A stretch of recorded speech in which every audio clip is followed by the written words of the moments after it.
Profile मिल जाएगा, उसको follow कर लीजिएगा। इसके अलावा गूगल फॉर्म है जिसकी लिंक हमने इस वीडियो में दी हुई है, तो उस वीडियो की लिंक को भी लेकर आप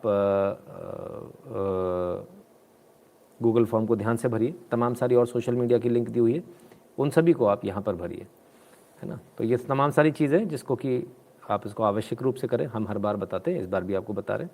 तो जो डिस्क्रिप्शन है उसको ध्यान से पढ़ लीजिएगा, और डिस्क्रिप्शन में टाइम स्टैम्प भी मिलेगा आपको, उसका भी सदुपयोग कीजिएगा, राइट। चलें शुरू करें। हाँ, लाइक करते जाइएगा, loud and clear, okay good, ठीक है, अच्छी बात है। तो सबसे पहले कहाँ से शुरू करें? सबसे पहले आप लोग लगातार जो है हम ओमिक्रॉन से या कोविड के वायरस से शुरू करते हैं, तो बहुत सारे लोग जो है लगातार उससे काफ़ी चीज़ें लेकर परेशान भी रहते हैं ना। नारायण शंकर रमन जी कहते हैं नमस्कार। नमस्कार भैया। सर, मलिका उल्लास में सच में योगी जी को फंसाने की साजिश थी। प्रज्ञा ठाकुर को प्रणाम। परमवीर सिंह के कंटिन्यूस टॉर्चर को भी नहीं टूटी। जी देवांग भट्ट जी, है ना। वो सारी चीज़ों को लेकर आज हम यहाँ चर्चा करेंगे, राइट। सो ये है, ठीक है। लेट वाली बात कुछ लोग बोल रहे हैं सर, हाँ ऑब्वियसली लेट है, और ये बात तो तय है कि जब लेट होंगे तो आप लोग के पास ऑप्शन होता है, आप सुबह देख सकते हैं। इतना परेशान ना हुआ करें, सुबह देख लिया करें, बार बार परेशान ना हुआ करें। और आपके कमेंट में लेता हूँ तो बाकी जो और दर्शक होते हैं उनको भी थोड़ा इरिटेशन होता होगा ना, तो मेरे ख्याल से ये उचित नहीं है। बेहतर होगा जो साइलेंट मेजॉरिटी है उसको इतना साइलेंट भी ना समझिए, उसको एकदम से ऐसे भी ना मार दीजिए कि वो बेचारी कुछ कह ना पाए, है ना। So if you can not wait, if you have any problem, please आप कल सुबह देख सकते हैं। कोई ऐसा अर्जेंट नहीं कि आपको लाइव ही देखना, कोई ऐसा वो नहीं, कनपट्टी पे बंदूक नहीं रखी ना सर किसी ने, कल देख लीजिएगा, राइट। आ जाना गुरु जी, मैंने भंडारे में ड्यूटी लगी थी। अच्छा जी, अच्छी बात है, ठीक है ना। खैर चलिए,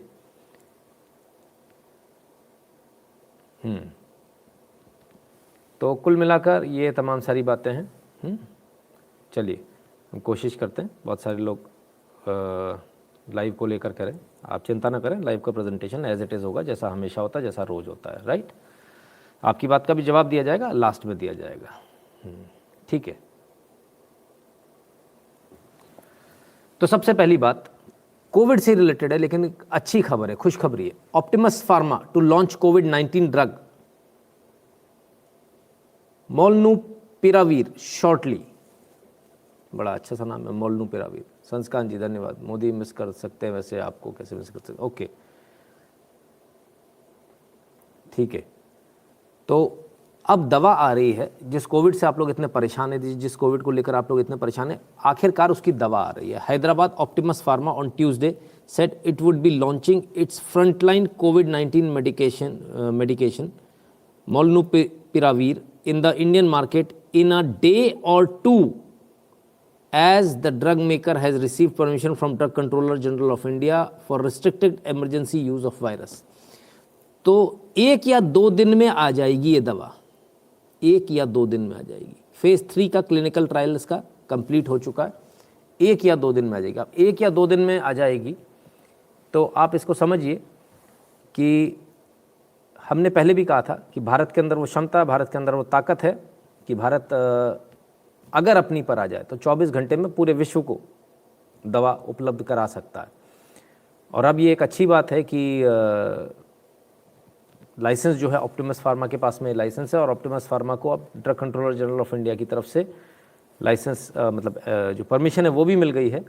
और इस परमिशन के बाद आप देखेंगे कि 1-2 दिन में लॉन्च करने वाले हैं, तो विद इन अ डे और 2 ये लॉन्च हो जाएगी। 1-2 दिन में ये ड्रग्स आपके सामने आ जाएगी, है ना।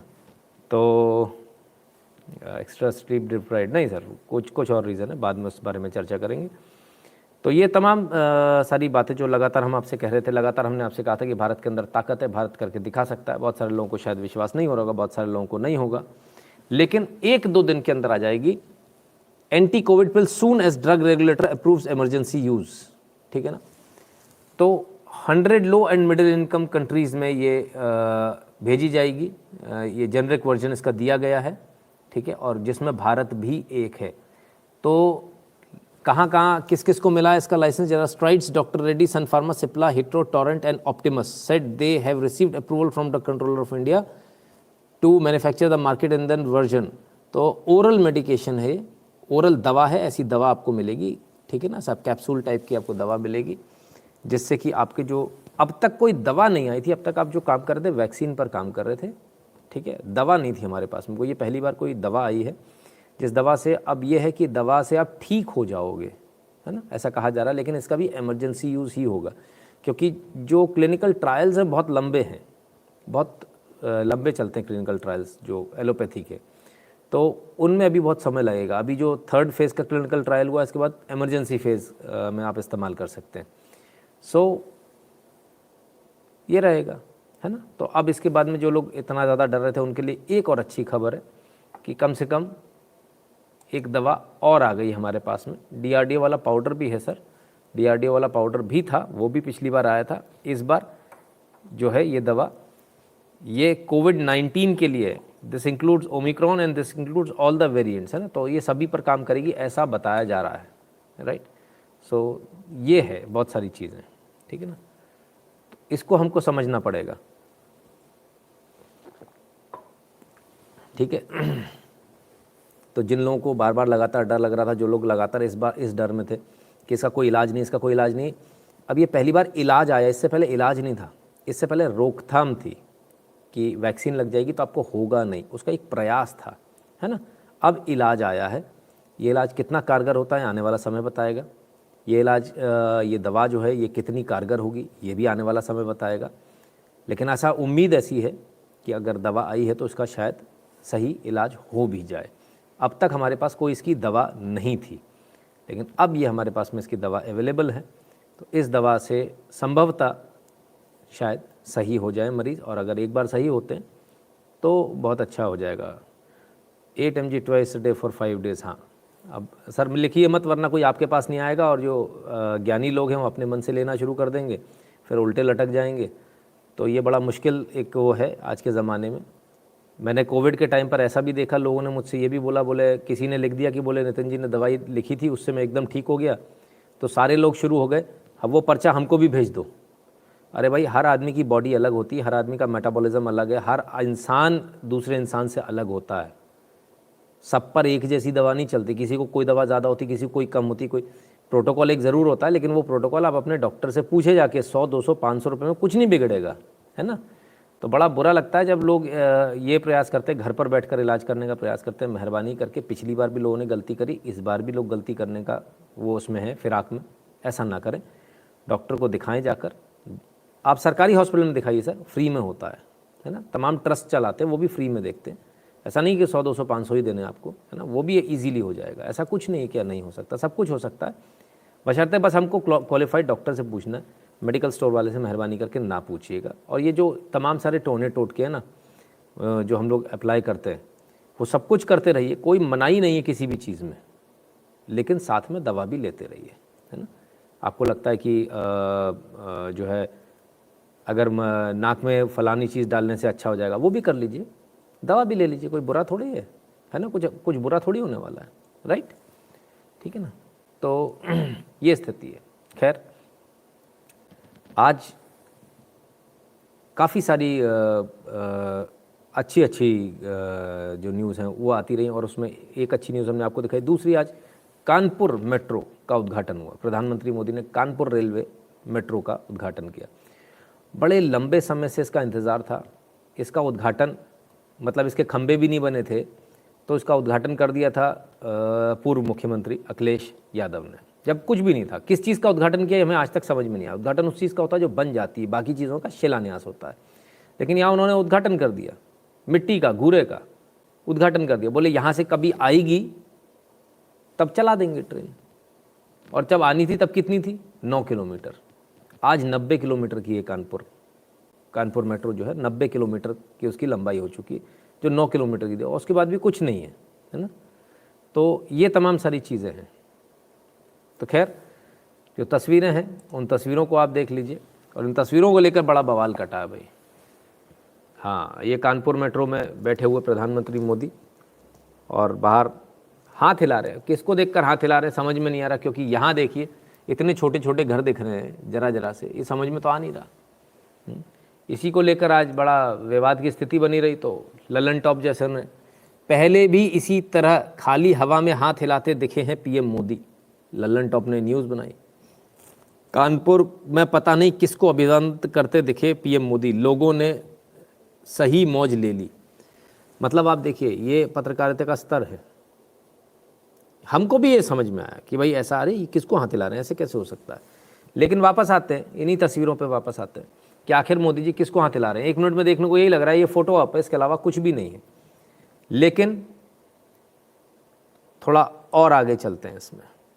अब देखिए, अब आपको कुछ लोग खड़े नजर आएंगे, ठीक है, ये लोग खड़े हो नजर आएंगे, ये हाथ हिलाते हुए लोग वहां नजर आएंगे। दूसरी फोटो में शायद लल्लन टॉप ने दूसरी फोटो देखने की जहमत ही नहीं उठाई।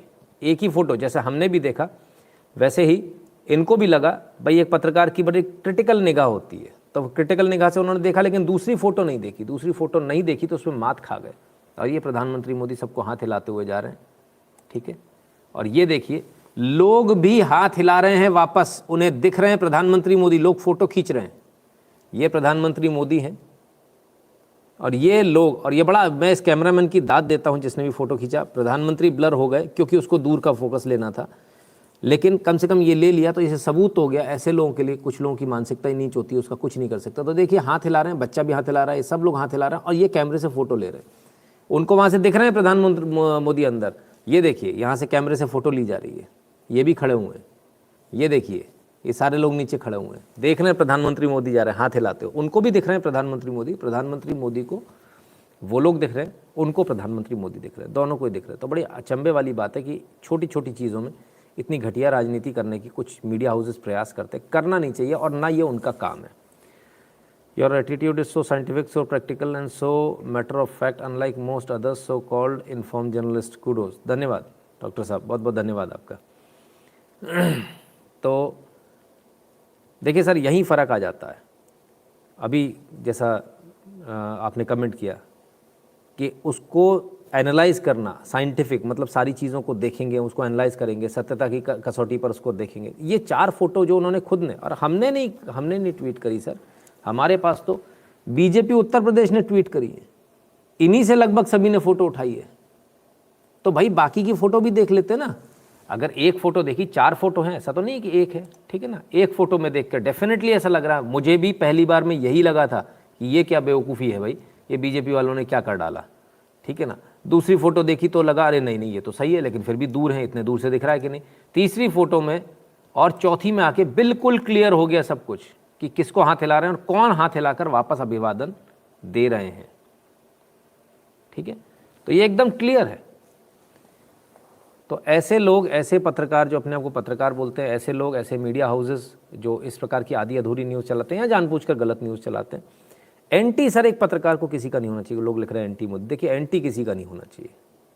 हम लोग भी तमाम सारी बातें करते हैं, और अगर हम किसी पार्टी के विरोध में बात करते हैं तो इसलिए नहीं करते कि हमको उस पार्टी का मजाक उड़ाना या उस पार्टी की वो करनी, हम इसलिए करते हैं ताकि वो पार्टी सुधर जाए। कल हमने जब इस्कॉन वाला मैटर हुआ था कि इस्कॉन के लोगों से भगवद गीता छीन ली पुलिस वालों ने और उनके ऊपर फाइन लगाया, तब हमने आपसे क्या बोला, किसकी सरकार है भाई, कौन लोग हैं, पुलिस किसके अंडर में आती है। तो हम तो किसी को भी नहीं छोड़ते हैं, चाहे बीजेपी हो चाहे कांग्रेस हो। तो ये इसलिए नहीं बोलते कि हमको उनको कुछ बुरा करना है, ये इसलिए करते हैं कि वो बेहतर कर सके, वो कुछ और बेहतर कर सके। कांग्रेस की अगर यहाँ बुराई होती, किसी और पार्टी की बुराई होती, अगर लोगों को जो बुराई लगती है, हम सच्चाई दिखाते हैं तो वो इसलिए दिखाते हैं ताकि इससे और बेहतर कर सके। अगर उनको लगता है कि नहीं ये खराब है, गलत है, तो ठीक है भाई, नहीं दिखाते, हमारा भी क्या जा रहा है। फिर आप चिल्लाओगे ईवीएम हैक हो गई, है ना। हेमंत शाह जी नमस्ते। ये तमाम सारी चीज़ें जिसको हमको समझना पड़ेगा, राइट। अब आइए थोड़ा और आगे चलते हैं और देखें कि आखिर हुआ क्या। देश के प्रधानमंत्री हैं मोदी, मेट्रो के उद्घाटन के लिए गए थे, तब क्या क्या हुआ। 20 मीटर का अंतर है गुरुजी, बीच में कन्नौज रेलवे लाइन है, बड़े आराम से दिखता है। लल्लन टॉप नहीं, दल्लन टॉप है, कानपुर का हूँ, जिसका मन हो आ जाए खुद देख ले। बिल्कुल। Opposition parties will cry of PM Modi new car. ओ अब तो बड़ा बवाल है भाई, कार से भी दिक्कत है। चलिए ठीक है, बेकार तो नहीं गए ना पैसे, कार में ही गए ना, तो क्या दिक्कत है, ठीक है। आइए थोड़ा और आगे चलते हैं। देश के प्रधानमंत्री हैं मोदी, मेट्रो का उद्घाटन करने गए। आप किसी चीज़ का उद्घाटन करने जाते हैं तब क्या आप वहाँ पर कुछ खरीदते हैं? टिकट लेंगे क्या? प्रधानमंत्री मोदी ने टिकट भी लिया, ये हाथ में टिकट लेकर चल रहे हैं और साथ में इनके पूरा अमला, और ये आए और टिकट से ही साइड से निकल सकते हैं लेकिन निकले नहीं, टिकट से ही निकले, उसी जगह से निकले जहाँ से आम पैसेंजर निकलेगा। इसको ऐसे वीआईपी मूवमेंट के लिए परमानेंटली खोल दिया जाता है, लेकिन इसके बावजूद इन्होंने बाकायदा टिकट लिया और टिकट उसको दिया जिस व्यक्ति को, उसने भी देखिए किस तरह से लिया, माथे से लगाकर टिकट ऐसे लिए जैसे प्रसाद मिल गया हो। तो ये प्रधानमंत्री मोदी, मेरे ख्याल से यहाँ इस बात से कानपुर वालों, उत्तर प्रदेश वालों को एक चीज़ बड़ा क्लियर मैसेज चला गया होगा कि जब मैंने टिकट लिया है, प्रधानमंत्री ने टिकट लिया है, तो आपको भी टिकट लेना ही लेना है ना? क्लियर है ना? तो ये चीज़ें हमको देखनी चाहिए, ये चीज़ें हमको समझनी चाहिए। एक समय पर वो लोग थे जिन्होंने आईएनएस का इस्तेमाल क्रूज़ के तौर पर पार्टी के लिए किया था। एक ज़माने में वो नेता होते थे जो अपनी सैंडल मंगवाने के लिए एयरफोर्स का विमान भेज देते थे, एयरफोर्स का विमान जाएगा लेकर आएगा मेरी सैंडल। ठीक है, हमने वो ज़माना भी देखा है जब लोगों ने हवाई जहाज़ में उड़ते हुए केक काटी है, और आज ये ज़माना भी है जब मेट्रो में एक देश का प्रधानमंत्री चल रहा है, मेट्रो में चल रहा है तो भी टिकट खरीद रहा है, पैसे से टिकट खरीद कर बैठ रहे हैं और जहाँ उतर रहे हैं वहाँ टिकट भी बाकायदा सरेंडर कर रहे हैं। तो ये फ़र्क है, और मैं समझता हूँ ये यदि बहुत पहले हो जाता, अगर यही ईमानदारी पहले प्रधानमंत्री से लेकर चली आ रही होती, तो आप यकीन मानिए, आप लिख लीजिए, भारत आज विश्व का नंबर 1 देश होता। ये सिंगापुर कुछ नहीं लगता, न्यूयॉर्क कुछ नहीं लगता आपको। लेकिन हमारे यहाँ मानसिकता दूसरी थी। हमारे यहाँ मानसिकता थी कि भाई कैसे करके हम खा जाएं देश का पैसा, हम कैसे घोटाले करें। पहला घोटाला जीप घोटाला, साइकिल घोटाला तक हुआ साहब यहाँ। तो आप क्या बात करते हैं, मतलब यहाँ से लेकर वहाँ तक, साइकिल घोटाले से लेकर थोरियम घोटाले तक। आप सोचिए, विश्व का आने वाले समय का अगर कोई ऊर्जा का स्रोत है तो वो थोरियम है, और वो भी गया। देश से मिट्टी के भाव उड़ा दिया गया, आयरन और एक्सपोर्ट के नाम पे चाइना भेज दिया गया, अमेरिका भेज दिया गया। सिर्फ विरोधियों की जल बुन रही है। हाँ, विरोधियों का बहुत परेशान है, बहुत कोई आज की तस्वीरें देखकर बहुत मुश्किल में पड़ गए होंगे, उन्हें समझ नहीं आ रहा होगा करें तो करें क्या। नीपा कहते हैं learning leading by example, absolutely खुद करके दिखाना चाहिए, है ना। तो ये है। खैर, तो ये तमाम सारी चीज़ें, यूनिफॉर्म घोटाला, बहुत सारे घोटालों की सर लाइन है, लंबी लिस्ट है। चलिए, तो इतना जब होने लगे तब क्या हो, तो विरोधियों को परेशानी होना स्वाभाविक है। परेशानी हुई भी, क्यों ना हो, बिल्कुल होगी परेशानी, इस कदर कि मतलब आम जनता शर्मा जाए। ज़रा देखिए, परेशानी का आलम देखिए।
अभी तो सरकार भी नहीं आई, तब यह हाल हो गया। अभी तो सरकार भी नहीं आई, तो योगी मोदी मुर्दाबाद। उद्घाटन का उद्घाटन नहीं चलेगा। दर्द जो था वो उद्घाटन का दर्द था। तो अपने गुंडे उतार दिए गए, सड़कों पर गुंडे उतार दिए गए। जहां मोदी और योगी के पोस्टर वाली गाड़ी देखे उसे तोड़ दो। जगह जगह ये घटनाएं शुरू हुई। कमाल है भाई। तो उद्घाटन का उद्घाटन नहीं चलेगा। किस चीज़ का उद्घाटन किया था? किस चीज़ का उद्घाटन किया था, मैं ये पूछना चाहता हूँ। मिट्टी का, उसका उद्घाटन किसी ने नहीं किया। आज मेट्रो का उद्घाटन हुआ है। उन नालों का जो उद्घाटन किया था आपने, उनका उद्घाटन नहीं हुआ। आज मेट्रो का उद्घाटन हुआ। बहुत ज़मीन आसमान का फ़र्क है ना। तो ये इनको समझना पड़ेगा। और इस प्रकार की जो गुंडागर्दी, सोचिए अभी आए नहीं हो रही अपने पुराने रंग दिखाने से। अगर सोचिए इनकी सरकार होती तब क्या होता। तो अब ये क्या कर रहे होते इस समय? इनका नंगा नाच सरकार आने से पहले ही दिख गया। ये गुंडागर्दी पहले दिख गई। 5 साल पहले वाली गुंडागर्दी याद कर लीजिए और आज फिर वही गुंडागर्दी आपके सामने है। विजयवन कहते हैं सर बैसाखी घोटाला भी हुआ। हाँ, सलमान खुर्शीद ने किया। बिल्कुल बिल्कुल, बहुत सारे घोटाले सर, ABCD पूरी Z तक है इनकी। सर जी जय महाकाल, मोदी जी ने जब स्टेज पर लोगों को संबोधित कर रहे थे, बैकग्राउंड श्लोक सुनिए, यदा यदा, हाँ एक संदेश। बिल्कुल विजय सिंह जी, बिल्कुल संदेश हर बार वो हर बार देते हैं। इससे पहले भी जब भी आते हैं स्टेज पर आते हैं, उससे पहले इसी प्रकार के श्लोक गीता के चल रहे होते हैं। तो आपने शायद इसको नोट नहीं किया होगा, कीजिएगा दोबारा कभी, फिर कभी स्टार्टिंग से देखिएगा तो उससे जस्ट पहले जो है इसी प्रकार के श्लोक चल रहे होते हैं। तो ये स्थिति है साहब। अगर मोदी जी अच्छा कुछ कर रहे हैं तो उस पर लोग गुस्सा हो रहे हैं, गाड़ियाँ तोड़ रहे हैं। मैं आपसे पूछता हूँ क्या ये सही है? मैं इस देश की जनता से पूछता हूँ क्या ये गाड़ी तोड़ना सही है? इस प्रकार से हो सकता है आपको कोई ग्रीवेंस हो। पहले तो ग्रीवेंस का अधिकार नहीं बनता आपका, सत्ता में नहीं हो आप। क्या आपने गुंडे छोड़ देना ये सही है? क्या आप इन्हें गुंडा मानते हैं? क्या ये गुंडे हैं आपकी नज़र में या नहीं है? सिर्फ मुझे ही गुंडा लग रहे हैं, आपको नहीं लग रहे हैं?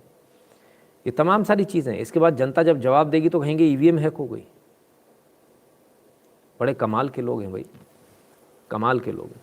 और सोचिए ये बेचारा कुछ कर भी नहीं पाया, जिसकी गाड़ी टूट रही थी, ये बेचारा कुछ नहीं कर पाया। वो तो अपनी जान बचा के और भाग गया होगा गाड़ी छोड़ के, कि अगर मैं गाड़ी के पास खड़ा रहूँगा तो मेरे यही हल करेंगे। तो ये स्थितियाँ हैं आपके सामने। अभी तो सत्ता में नहीं है, तभी है। सत्ता में आ जाएंगे तब तो पता नहीं क्या करेंगे, भगवान ही मालिक है भाई इनका। खैर, was any action taken on this people? Rajesh ji पूछ रहे हैं। राजेश जी डेफिनेटली इसमें एक्शन तो होगा। वीडियो आ गया, फ़ोटो भी आ गई है सबकी, बचना तो इनमें एक भी नहीं है। पुलिस ने हो सकता अब तक धर भी लिया हो, हमने इसकी जानकारी नहीं ली।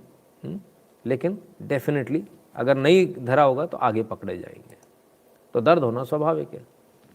लेकिन ये कोई एक घटना नहीं जिससे दर्द है, बहुत सारी घटनाएं हैं। उन सारी घटनाओं को अगर हम कंपाइल करेंगे तो बहुत लंबा समय लगेगा। लेकिन उसके लिए तो तमाम सारी योजनाएं हैं।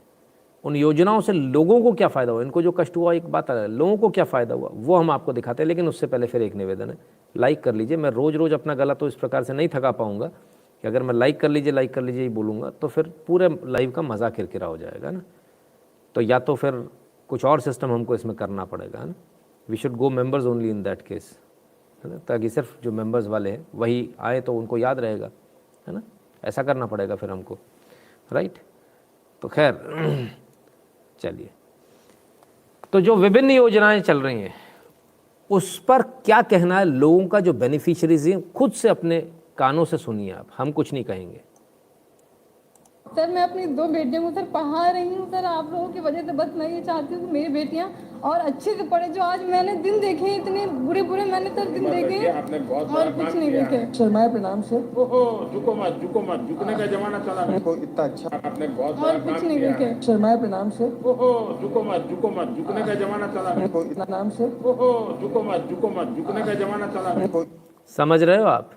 ये आपके लिए संदेश था, झुको मत, झुकने का ज़माना चला गया।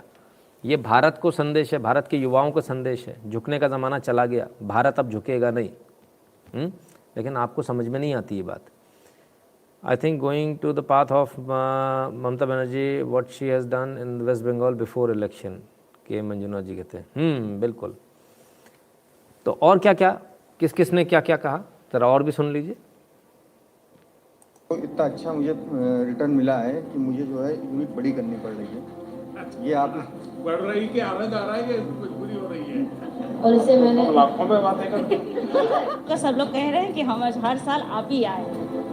मेरे फादर एक्सपायर हो गए थे, उसके बाद मैंने ये लोन अप्लाई किया, बहुत जल्दी लोन मिला। नए मकान में रहते नए मकान में रहते सर। मैं बहुत आभारी हूँ आपका। नमस्ते। ये स्थिति थी जैसे मतलब बच्चों को अपना पढ़ा नहीं पाती थी। आज वो स्थिति है जब मैं 2-4 लाख की मतलब मेरे पास हमेशा सर्दी गर्मी रहती है।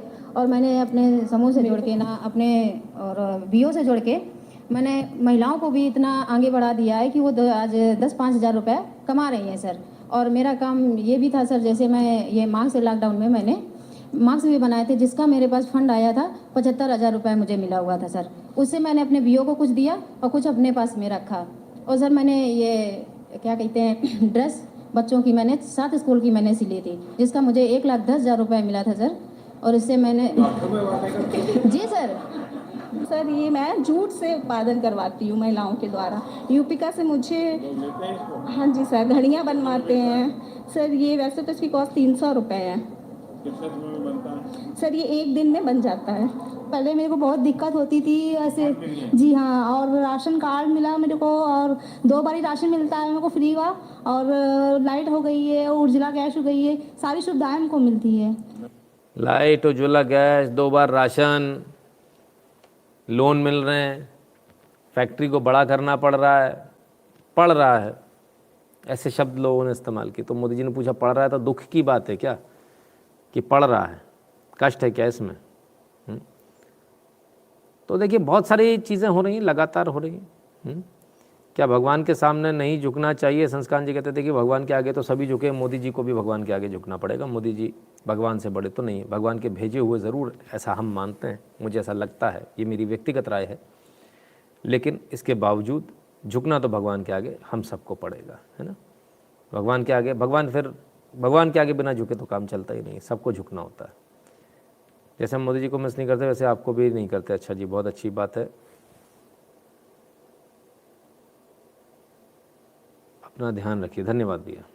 मोहन लाल लोहानी जी धन्यवाद। प्रफुल्ल बेहरा जी बहुत बहुत धन्यवाद आप दोनों का, और उन तमाम सारे लोगों का धन्यवाद जो लगातार हमारे साथ जुड़े रहते हैं।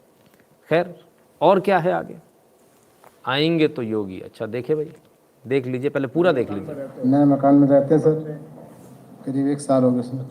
अच्छा बना ली सर जी, का तो धन्यवाद सर जी। मेहमान बहुत आ रहे हैं। नहीं सर जी, ऐसे कुछ नहीं, खाना पकाना पड़ रहा है। मैं बहुत आभारी हूँ आपका, जो मुझे आपने इतना। पहले तो इतनी दिक्कत नहीं होती थी, हम लोग को परेशानी बहुत होती थी। दिक्कत होती थी हम लोगों को, मतलब कि अब हम लोग चैन की नींद से सोते तो कम कम बारिश की वजह से बच्चे भी भीग रहे हैं, खुद भी परेशानी।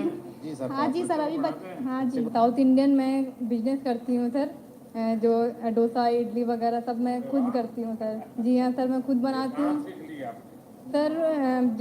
पहले मैं सिलाई करती थी, फिर कुछ टाइम के बाद मैंने एक रेस्टोरेंट में जॉब किया मैंने, तो उनके थ्रू मैंने सीखा। मैं आज उनके साथ जुड़ी हुई हूँ। और सर लॉकडाउन हो गया था तो उसकी बहुत ज़्यादा दिक्कतें थी। 2 बेटियाँ, सहारा कुछ भी नहीं था। ससुराल से सर जब तलाक हुआ था, आदमी ने छोड़ा था, तो सर बहुत ज़्यादा परेशानी हमको हुई थी 2 बेटियों को लेकर के। हम कहाँ जाते, क्या करते। फिर सर जब यहाँ मैं वापस अपने मायके आई, यहाँ पे सबका हमको सपोर्ट मिला।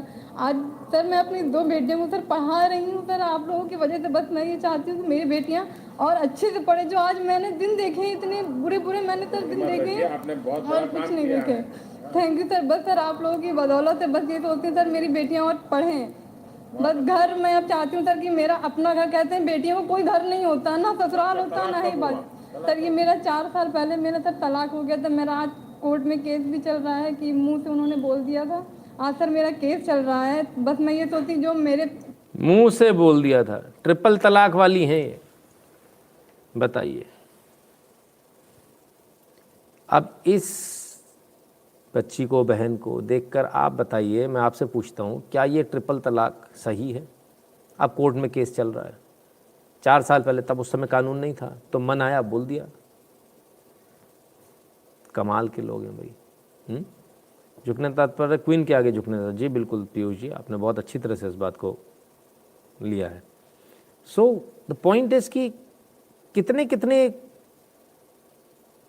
मतलब एक कमियां थी सिस्टम के अंदर, कुरीतियां थी जिनको धीरे धीरे ख़त्म किया जा रहा है। कुछ लोग अभी भी उन कुरीतियों के साथ रहना चाहते हैं। मैं ऐसा समाज देखकर मुझे बड़ा अचंभा होता है जो कहता नहीं नहीं, हमको तो जो है इसी के साथ जीना है, इसी गंदगी के साथ जीना है। मैं आपको एक अपना किस्सा बताता हूँ। मैं ट्रेन में आ रहा था तो एक कंडक्टर साहब मिले, मुसलमान थे। काफ़ी सारी बातचीत हुई, उन्होंने बहुत सारी बातें बताई। तो उन्होंने इतनी सारी बातें बताई, जिसमें से पहली बात तो तलाक वाली बात बताई कि भाई जो है पहला तलाक आप भली 20 बार बोल दो, लेकिन पहला तलाक वो एक ही तलाक होगा, तीसरा नहीं होगा। वो पहली बार आपने बोला माना जाएगा। फिर 40 दिन आपको मिलेंगे, एक ही घर के अंदर, एक ही कमरे के में आपको रहना है 40 दिन। तब आप दूसरी बार बोलोगे, भले ही 100 बार बोल लो। फिर दूसरी बार बोलने के बाद आपके सारे रिश्तेदार घर जो हैं वो आ जाएंगे, घर में रहेंगे आपके साथ में। फिर तीसरी बार आप बोलोगे तब जाकर आपका वो तलाक होगा, तब वो तलाक माना जाएगा। तब इस तरह का उन्होंने ऐसा बताया मुझे। वो कंडक्टर थे, मुझे नहीं मालूम उनको कितनी, लेकिन अच्छी नॉलेज लग रही थी। बहरहाल मैंने उनसे इन सारी बातों से उनकी सुनी। उसके बाद मैंने उनसे कहा, मैं कहा लेकिन ऐसा तो होता नहीं है, लोग तो एक ही बार में देते। बोले हाँ एक ही बार में देते। मैंने उनसे पूछा, मैंने कहा आपके कितने बच्चे? तो बोले मेरी 3 बच्चियाँ हैं, बच्चा नहीं है। मैंने कहा आप लड़की के पिता हैं, अब आप मुझे ये बताइए कि क्या ये जो कानून आया है सही है या गलत है? आप सोचिए, जो आदमी घंटे भर से मुझे इस बारे में, कुरान के बारे में सारी बातें बता रहे थे बैठकर, उन्होंने एक सेकंड नहीं लगाया बोलने में। बोले नहीं बिल्कुल सही है कानून, बिल्कुल सही है, ये कानून होना चाहिए। तो कहीं ना कहीं सबको पता है, और हो सकता है वो भी जाते होंगे आंदोलनों में, कोई बड़ी बात नहीं है, हो सकता है वो भी जाते हों, लेकिन उन्हें भी पता है कि हुआ उनके लिए सही ही है। लड़की के पिता को मालूम होता है कि जो हो रहा है सही हो रहा है, ठीक है ना। तो ये हमको थोड़ा समझना पड़ेगा। हाँ, लेकिन जो उनकी जो सारी बातें, उससे एक ही बात समझ में आई, पुरुष प्रधान एक तरह से मानसिकता है कि अगर कोई पिट भी रही है तो उसके बोलते कि नौटंकी कर रही है। हो सकता है कोई नौटंकी भी कर रही है, ऐसा भी होता है, लेकिन एक तरह से जो उसकी ओवरऑल माइंडसेट जो उनका लगा वो थोड़ा सा दूसरे तरह का लगा, बराबरी का नहीं लगा, टू बी वेरी फ्रैंक। लेकिन उसके बावजूद इस कानून के पक्ष में वो खुद भी थे, ठीक है ना। तो इसलिए भाई जिन लोगों को बुरा लग रहा है वो ज़रा इसको दोबारा देख लें। वासिम आए नहीं आज, वासिम उस दिन पैसे मांग रहे थे वापस, वासिम आपने वो पैसे वापसी के लिए वो भी नहीं दिया। मुझ पर बीती है, वो मेरे 2 छोटे छोटे मासूम बच्चों पर ना बीते। बच्चों को पढ़ाइए, वो बिल्कुल आत्मविश्वास से भर जाएंगे। सर हम आपके साथ एक फ़ोटो खिंचवाना चाहते हैं, जो मैं अपनी खुद की दुकान पे सर आपके साथ और हमारे माननीय सर आदित्यनाथ सर उनके साथ में फ़ोटो खिंचवा के मैं अपनी दुकान में लगाना चाहती हूँ सर। हाथ मेरे सर पे रख दीजिए, बहुत अच्छा होगा। सिलाई करते हैं सर जी विजयनगर में, और हमने सिलाई सिखाते भी हैं, और 10-20 लोग के हम सिखाते भी हैं। हम वही सोच रहे हैं कि बड़ा अब अवसर करें। अगर लॉकडाउन में सबको गरीबों का सबकी कृपा है। आप लोग सब लोग विजयनगर से, आप लोग का सब लोग कह रहे हैं कि हम हर साल आप ही आए। मैं स्वनिधि योजना की तरफ से हूँ। मैंने भी, मेरे पास भी कोई काम नहीं था लॉकडाउन के पहले, जब लॉकडाउन लगा था तभी मैंने भी ऐसे ही किया था। मुझे पैसे मिले थे लॉकडाउन में, मेरा इशू हुआ था लोन बैंक ऑफ बड़ौदा की तरफ से। वहाँ तो लॉकडाउन में लोगों को, लोग कहते काम नहीं है, फलान नहीं है, ढिकान नहीं है। यहाँ लोगों ने लॉकडाउन में, बताइए छोटे छोटे लोगों ने, कोई बड़े बड़े वो नहीं करा, छोटे छोटे लोगों ने लॉकडाउन में अपने लोन निकाले और काम शुरू किया, और अच्छे काम चल रहे हैं सबके। लोग कह रहे थे काम नहीं चल रहे हैं। तो विकास चौतरफा हो रहा है, एक तरफ नहीं हो रहा। वासिम आए क्या? वासिम को तो बुला लो। वासिम अगर हो तो भैया अपनी आमद तो दर्ज करा दो भाई, आपने अभी तक वो भेजा नहीं आपके पैसे वापस भेजने का। और जिन सज्जन ने फेक आईडी बनाकर वो भेजा था, सर उनसे निवेदन है ऐसा ना किया करें। फेक यूपीआई एक सज्जन ने भेजा था, ऐसा ना किया करें, अच्छा नहीं लगता, मज़ा नहीं आता है ना, ठीक है ना, डजंट लुक नाइस। तो खैर, तो ये स्थिति है मोदी जी की। लगातार इतने सारे काम कर रहे हैं, तमाम सारी चीज़ें, लेकिन ये तो हमने दिखाया, और ये जो लोग बैठे थे वो लोग हैं जिनको योजनाओं का फ़ायदा मिला है, लाभ मिला है। तो ये कहीं ना कहीं सरकार से लाभ से जुड़े हुए लोग हैं। एक आम आदमी जिसको लाभ नहीं मिला, जो लाभ से वंचित रह गया, उसका क्या कहना है? आपने स्कीम्स चलाई लेकिन उसको नहीं मिली, आपने राशन भेजा लेकिन उसको नहीं मिला, वो क्या कहता है? उसका भी एक वीडियो आज हमारे पास है, उसको ज़रूर देखिए।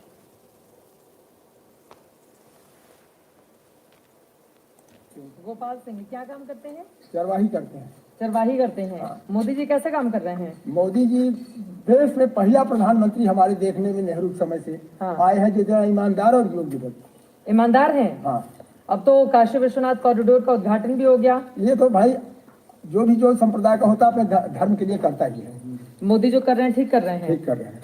आप सुनने में आया है कि मिठाई बांटे थे जब वो जीते थे? हाँ, 500 रुपए के लड्डू बने बांटा था, गोबर उठाने वाले हैं। गोबर उठाते हैं आप? हाँ, भाई जाए रखे। आप बांटे थे जब वो जीते थे? हाँ, 500 रुपए के लड्डू बने बांटा था, गोबर उठाने वाले हैं। वो जीते थे? हाँ, 500 रुपए के लड्डू बने बांटा था, गोबर उठाने वाले हैं। 500 रुपये का लड्डू मैंने बांटा था, गोबर उठाने वाला आदमी हूँ, गोबर उठाते हैं।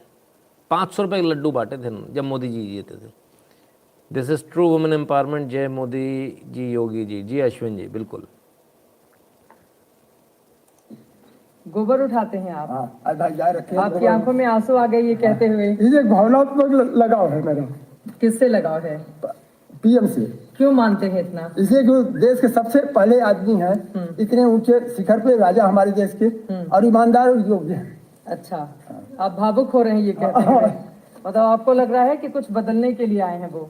आप लोग के लिए अच्छा काम किया है? हमारे लिए तरह को हमने देश के अरे लिए आप क्या रो किया क्यों है? रहे हैं? हमने देश के लिए क्या किया है? हाँ, जब हम नहीं किए तो हम अपने लिए निजी स्वार्थ के लिए हम कुछ भी नहीं कर आप सकते। रो क्यों रहे हैं? उनका नाम ले लेके आप भाव। निजी स्वार्थ के लिए हम कुछ भी नहीं कर सकते। नहीं किए तो हम अपने लिए निजी स्वार्थ के लिए हम कुछ भी नहीं कर सकते। हम अपने लिए निजी स्वार्थ के लिए हम कुछ भी नहीं कर आप सकते। रो क्यों रहे हैं? उनका गोबर उठाने वाले गांव वाले को पता है कि निजी स्वार्थ के लिए कुछ नहीं कर सकते, लेकिन हम लोग जो शहरों में रहते हैं, जो एसी में रहते हैं, हम लोग शायद इन गांव वालों से भी ज़्यादा गंवार हैं। कहते हैं गांव वाले गंवार, हम लोग शायद ज़्यादा गंवार हैं। वो हमसे ज़्यादा बेहतर हैं। उन्हें पता है देश के लिए जीना है, निजी स्वार्थ के लिए देश को नहीं बेच देना। लेकिन हम लोगों को नहीं मालूम ये बात, ये हमको सोचना पड़ेगा। मुझे मोदी जी से मिलना है, कैसे मिलें? बहुत बढ़िया सर। इधर इस लाइव पर आपने ये 50 रुपये का सुपर चैट किया, अब आपका टिकट मिल गया सर। आप बिल्कुल मिल लेंगे, है ना सर। हम तो खुद को नहीं मालूम कैसे मिलना है ना। True patriot don't cry sir, you are true hero. Ashwin ji, बिल्कुल। आइए। का नाम ले लेके आप भावुक हो जा रहे हैं। हाँ, इसलिए कि लगाव है, प्रधानमंत्री से लगाव है। और वही योगी से लगाव है। अब अच्छा, अब योगी जी से भी लगाव है। योगी भी 400 सीट जाएगा। हाँ। अब भावी प्रधानमंत्री वो देश का है, जब प्रधानमंत्री ने उसको नियुक्त किया है यहाँ। अच्छा, इतना लगाव हो गया हाँ। बीजेपी के दोनों ही नेताओं से? दोनों आपका? नेताओं से। फ्री में राशन वाशन मिला है आपको सब फ्री कुछ? में राशन सुन लीजिए। हाँ। आज तक प्रधानमंत्री और वाला के माफिया हर जगह है। हाँ, आज तक मैंने नहीं पाया है। 5 यूनिट में 3 यूनिट गायब है, 2 यूनिट का राशन मिलता है। फ्री वाला राशन मेरा भी नाम गायब है, जो कि मुझे प्रत्यक्ष देख रहे फ्री हैं। वाला राशन आपको नहीं मिलता नहीं है? मिला। तो आपने कहा नहीं यहाँ पे लोगों से? वो 3 बार पहुंचाए वहाँ सप्लाई ऑफिस जो बीडीसी है उसके हाथ से भी पहुंचवाया। आपको फ्री में राशन नहीं मिलता है तो भी आप मोदी जी के एकदम फैन हैं? भाई हम देश के फैन हैं। देश के फैन हैं। हाँ। और फैन है देश के फैन हैं। भाई, हम देश के फैन हैं। एकदम फैन है। भाई, हम देश के फैन हैं। फैन है। भाई, हम देश के फैन। बिजली फ्री नहीं मिल रही, राशन फ्री नहीं मिला, घर में 5 मेंबर हैं, 3 यूनिट गायब है, 2 यूनिट मतलब 3 मेंबर गायब कर दिए राशन कार्ड में से, 2 मेंबर बचे, 2 मेंबर के नाम का राशन कार्ड में राशन मिलता है। इसके बावजूद उनको मोदी पसंद है। अब इसमें कोई क्या कर सकता है? उन्होंने पूछा भाई मोदी जी नहीं दे रहे हैं, बोले नहीं मोदी जी तो दे रहे हैं, वो सरकारी कर्मचारी दबा कर बैठा है। सोचिए कितना समझदार एक गांव वाला हो सकता है, गोबर उठाने वाला वो अपने आप को कह रहे हैं। हम लोग यहाँ मात खा जाते हैं, हमारा एक काम नहीं होता, हम चिल्लाने लगते हैं, ओ मोदी योगी क्या कर रहा है। अधिकारी जिसकी गलती है उन्हें मालूम है इस अधिकारी की बेईमानी है, अधिकारी बदमाश है, उसी पर पॉइंट आउट कर रहे हैं, है ना। अश्विनी कहते ट्रू पैट्रियट डोंट, अच्छा ये कमेंट हो चुका। राजेश जी कहते beautiful reply, what have I done for the country. Yes बिल्कुल। तो ये चीज़ें हैं। आइए। देश के फैन हैं। और राशन कौन नहीं दे रहा? अधिकारी यहाँ का अधिकारी, सप्लाई अधिकारी और कलर वो बदमाशी कर रहे हाँ, हैं। वो नाम नहीं दर्ज किया, राशन कार्ड पे काट दिया कितनी है। कमाई होती है आपकी? कमाई 5000 भी होती है, महीने में 6000 है। इस समय जो है 2000 पे भी आ गई है, क्योंकि दूध कम हो गया तो अच्छा, कमाई 2000 से लेकर 6000 के बीच में कमाई रहती है। फिर तो आपको मिलना चाहिए फ्री राशन। ठीक है, हम देखते हैं। ठीक है, मतलब फिलहाल आप चाहते हैं मोदी जी ही बने रहे? हाँ, बने रहेंगे, बने नहीं रहेंगे, कम हो गया तो अच्छा, कमाई 2000 से लेकर 6000 के बीच को मिलना चाहिए फ्री राशन। ठीक है, हम देखते हैं। ठीक है, मतलब फिलहाल आप चाहते हैं मोदी जी ही बने रहे? हाँ, बने रहेंगे, मोदी जी ही बने रहे? हाँ, बने रहेंगे, मोदी जी ही बने रहे? हाँ, बने रहेंगे, बने नहीं रहेंगे। तो साहब जब ऐसे सपोर्टर होंगे तो ईवीएम हैक होना तो स्वाभाविक है। बहुत सारे लोगों को परेशानी होगी इन सारे वीडियो को देख के, लेकिन आपको इन वीडियोस को देखना चाहिए। उन तमाम सारे लोगों को भी देखना चाहिए जो यहाँ पर आए हैं, जो अंधभक्त कर रहे हैं। हमें मालूम है आप अपनी पार्टी के गुलाम हैं सर। हम भी ये वीडियो इसीलिए दिखा रहे हैं कि आप अपनी पार्टी को ये वीडियो ले जाकर दिखाएं और उनसे सवाल पूछें, उनके सामने ये तस्वीर रखें। जनता की असली तस्वीर ये है। अगर आप चुनाव जीतना चाहते हैं, फ़िलहाल तो नहीं जीत सकते आप, ऐसी स्थिति में तो नहीं जीत सकते। जहाँ एक तरफ आदमी भावुक होकर कह रहा है मुझे 1 रुपया नहीं मिला लेकिन फिर भी मैं मोदी को वोट देने वाला हूँ, दूसरी तरफ वो लोग हैं जो कारें तोड़ रहे हैं, गुंडे हैं, सर आप चुनाव नहीं जीत पाएंगे, लिख लीजिए स्टैम्प पेपर पे, ठीक है। मोहनस कहते हैं this man has shown the true nature of this nation, बाकी सब चुनाव चुने लोग मतलबी हैं। बिल्कुल जी। अश्विन जी कहते हैं every Indian should have this commitment for India. Sir Ashwin ji यकीन मानिए जिस दिन ये हो गया ना, उस दिन सफ़ेद कुर्ते वाले आपसे डरने लगेंगे और आपसे डर कर भागने लगेंगे। जैसे ही उस आदमी ने बोला ना कि मैं देश के साथ हूँ, आप समझ रहे हैं इस बात को, ये बहुत बड़ा स्टेटमेंट है। अगर देश की 138 करोड़ की जनता ये बोलने लगेगी कि मैं देश के साथ हूँ, तो मोदी जी को भी डर लग जाएगा, बाकियों की तो छोड़ दीजिए, बाकी तो लाइन में ही नहीं है, पता ही नहीं है बाकियों का, ठीक है ना। और सही मायने में देश की उन्नति तभी शुरू होगी जब हर देश का नागरिक ये कहेगा मैं पॉलिटिकली एक्टिव हूँ, पॉलिटिक्स में मेरा पूरा दखल है, मैं पॉलिटिक्स की बात करूँगा, ये मेरा अधिकार है, वोट मुझे किसे देना है ये मैं न सिर्फ अपना सुनिश्चित करूँगा, दूसरों को भी बताऊँगा कौन सी पार्टी सही है, कौन सा व्यक्ति सही है, और हम देश के साथ खड़े हैं। पार्टी सेकेंडरी होती है सर, सेकेंडरी भी नहीं होती, बहुत पीछे होती है, पार्टी का तो बहुत पीछे नंबर आता है ना। इसलिए जो लोग पार्टी की गुलामी करते हैं उनसे मेरा निवेदन है सर, पार्टियों की गुलामी ना करें, मेहरबानी करके देश के साथ खड़े रहें और सच के साथ खड़े रहें, झूठ के साथ मत खड़े होइए।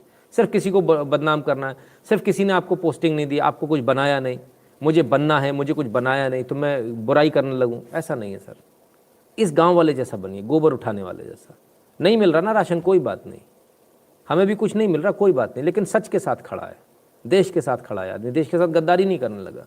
तो इसलिए हमको थोड़ा सा सोचना पड़ेगा, अपने अंदर विचार करना पड़ेगा। काइट फ्लायर, बहुत बहुत धन्यवाद भैया आपका। जोशी जी कहते हैं गरीब का दिल आशीष दे रहा है। जी बिल्कुल जोशी जी, इसमें कोई दो राय नहीं है। 2029 तक चाय वाला है, उसके बाद गाय वाला, जय श्री राम हर हर महादेव। जी चाय वाले के पीछे गाय वाला, लोग चाय वाले से परेशान हैं, तब पता नहीं गाय वाले का क्या होगा। वासिम ब्लॉक क्यों हो गया? उस दिन तो पैसे मांग रहा था, अभी ब्लॉक कैसे हो जाएगा? एक दिन में ही ब्लॉक हो गया, कमाल है। खैर आवाज़ पहुंच रही हो तो वही बता देना वासिम जी, हम तो यही मानकर चल रहे हैं वो कमेंट आपका ही था, ना हो तो कोई बात नहीं। बहरहाल तो ये स्थिति मोदी जी की, मोदी जी कभी उद्घाटन कर रहे हैं, कभी कुछ कर रहे हैं, तो बाकी लोग क्या कर रहे हैं? बाकी लोग भी तो कुछ कर रहे होंगे ना। आइए देखें बाकी लोग क्या कर रहे हैं, वो देखते हैं। हाँ, सबसे बड़ी पार्टी, सबसे बड़ा विपक्ष कांग्रेस, ये क्या कर रही है देख लें।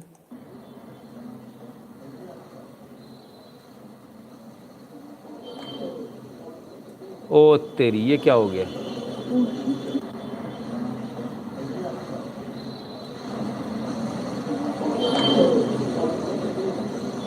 ओ ये तो गड़बड़ हो गई भाई, ऐसा भी करने को नहीं कहा था, अपना ही झंडा नहीं फहरा पाए।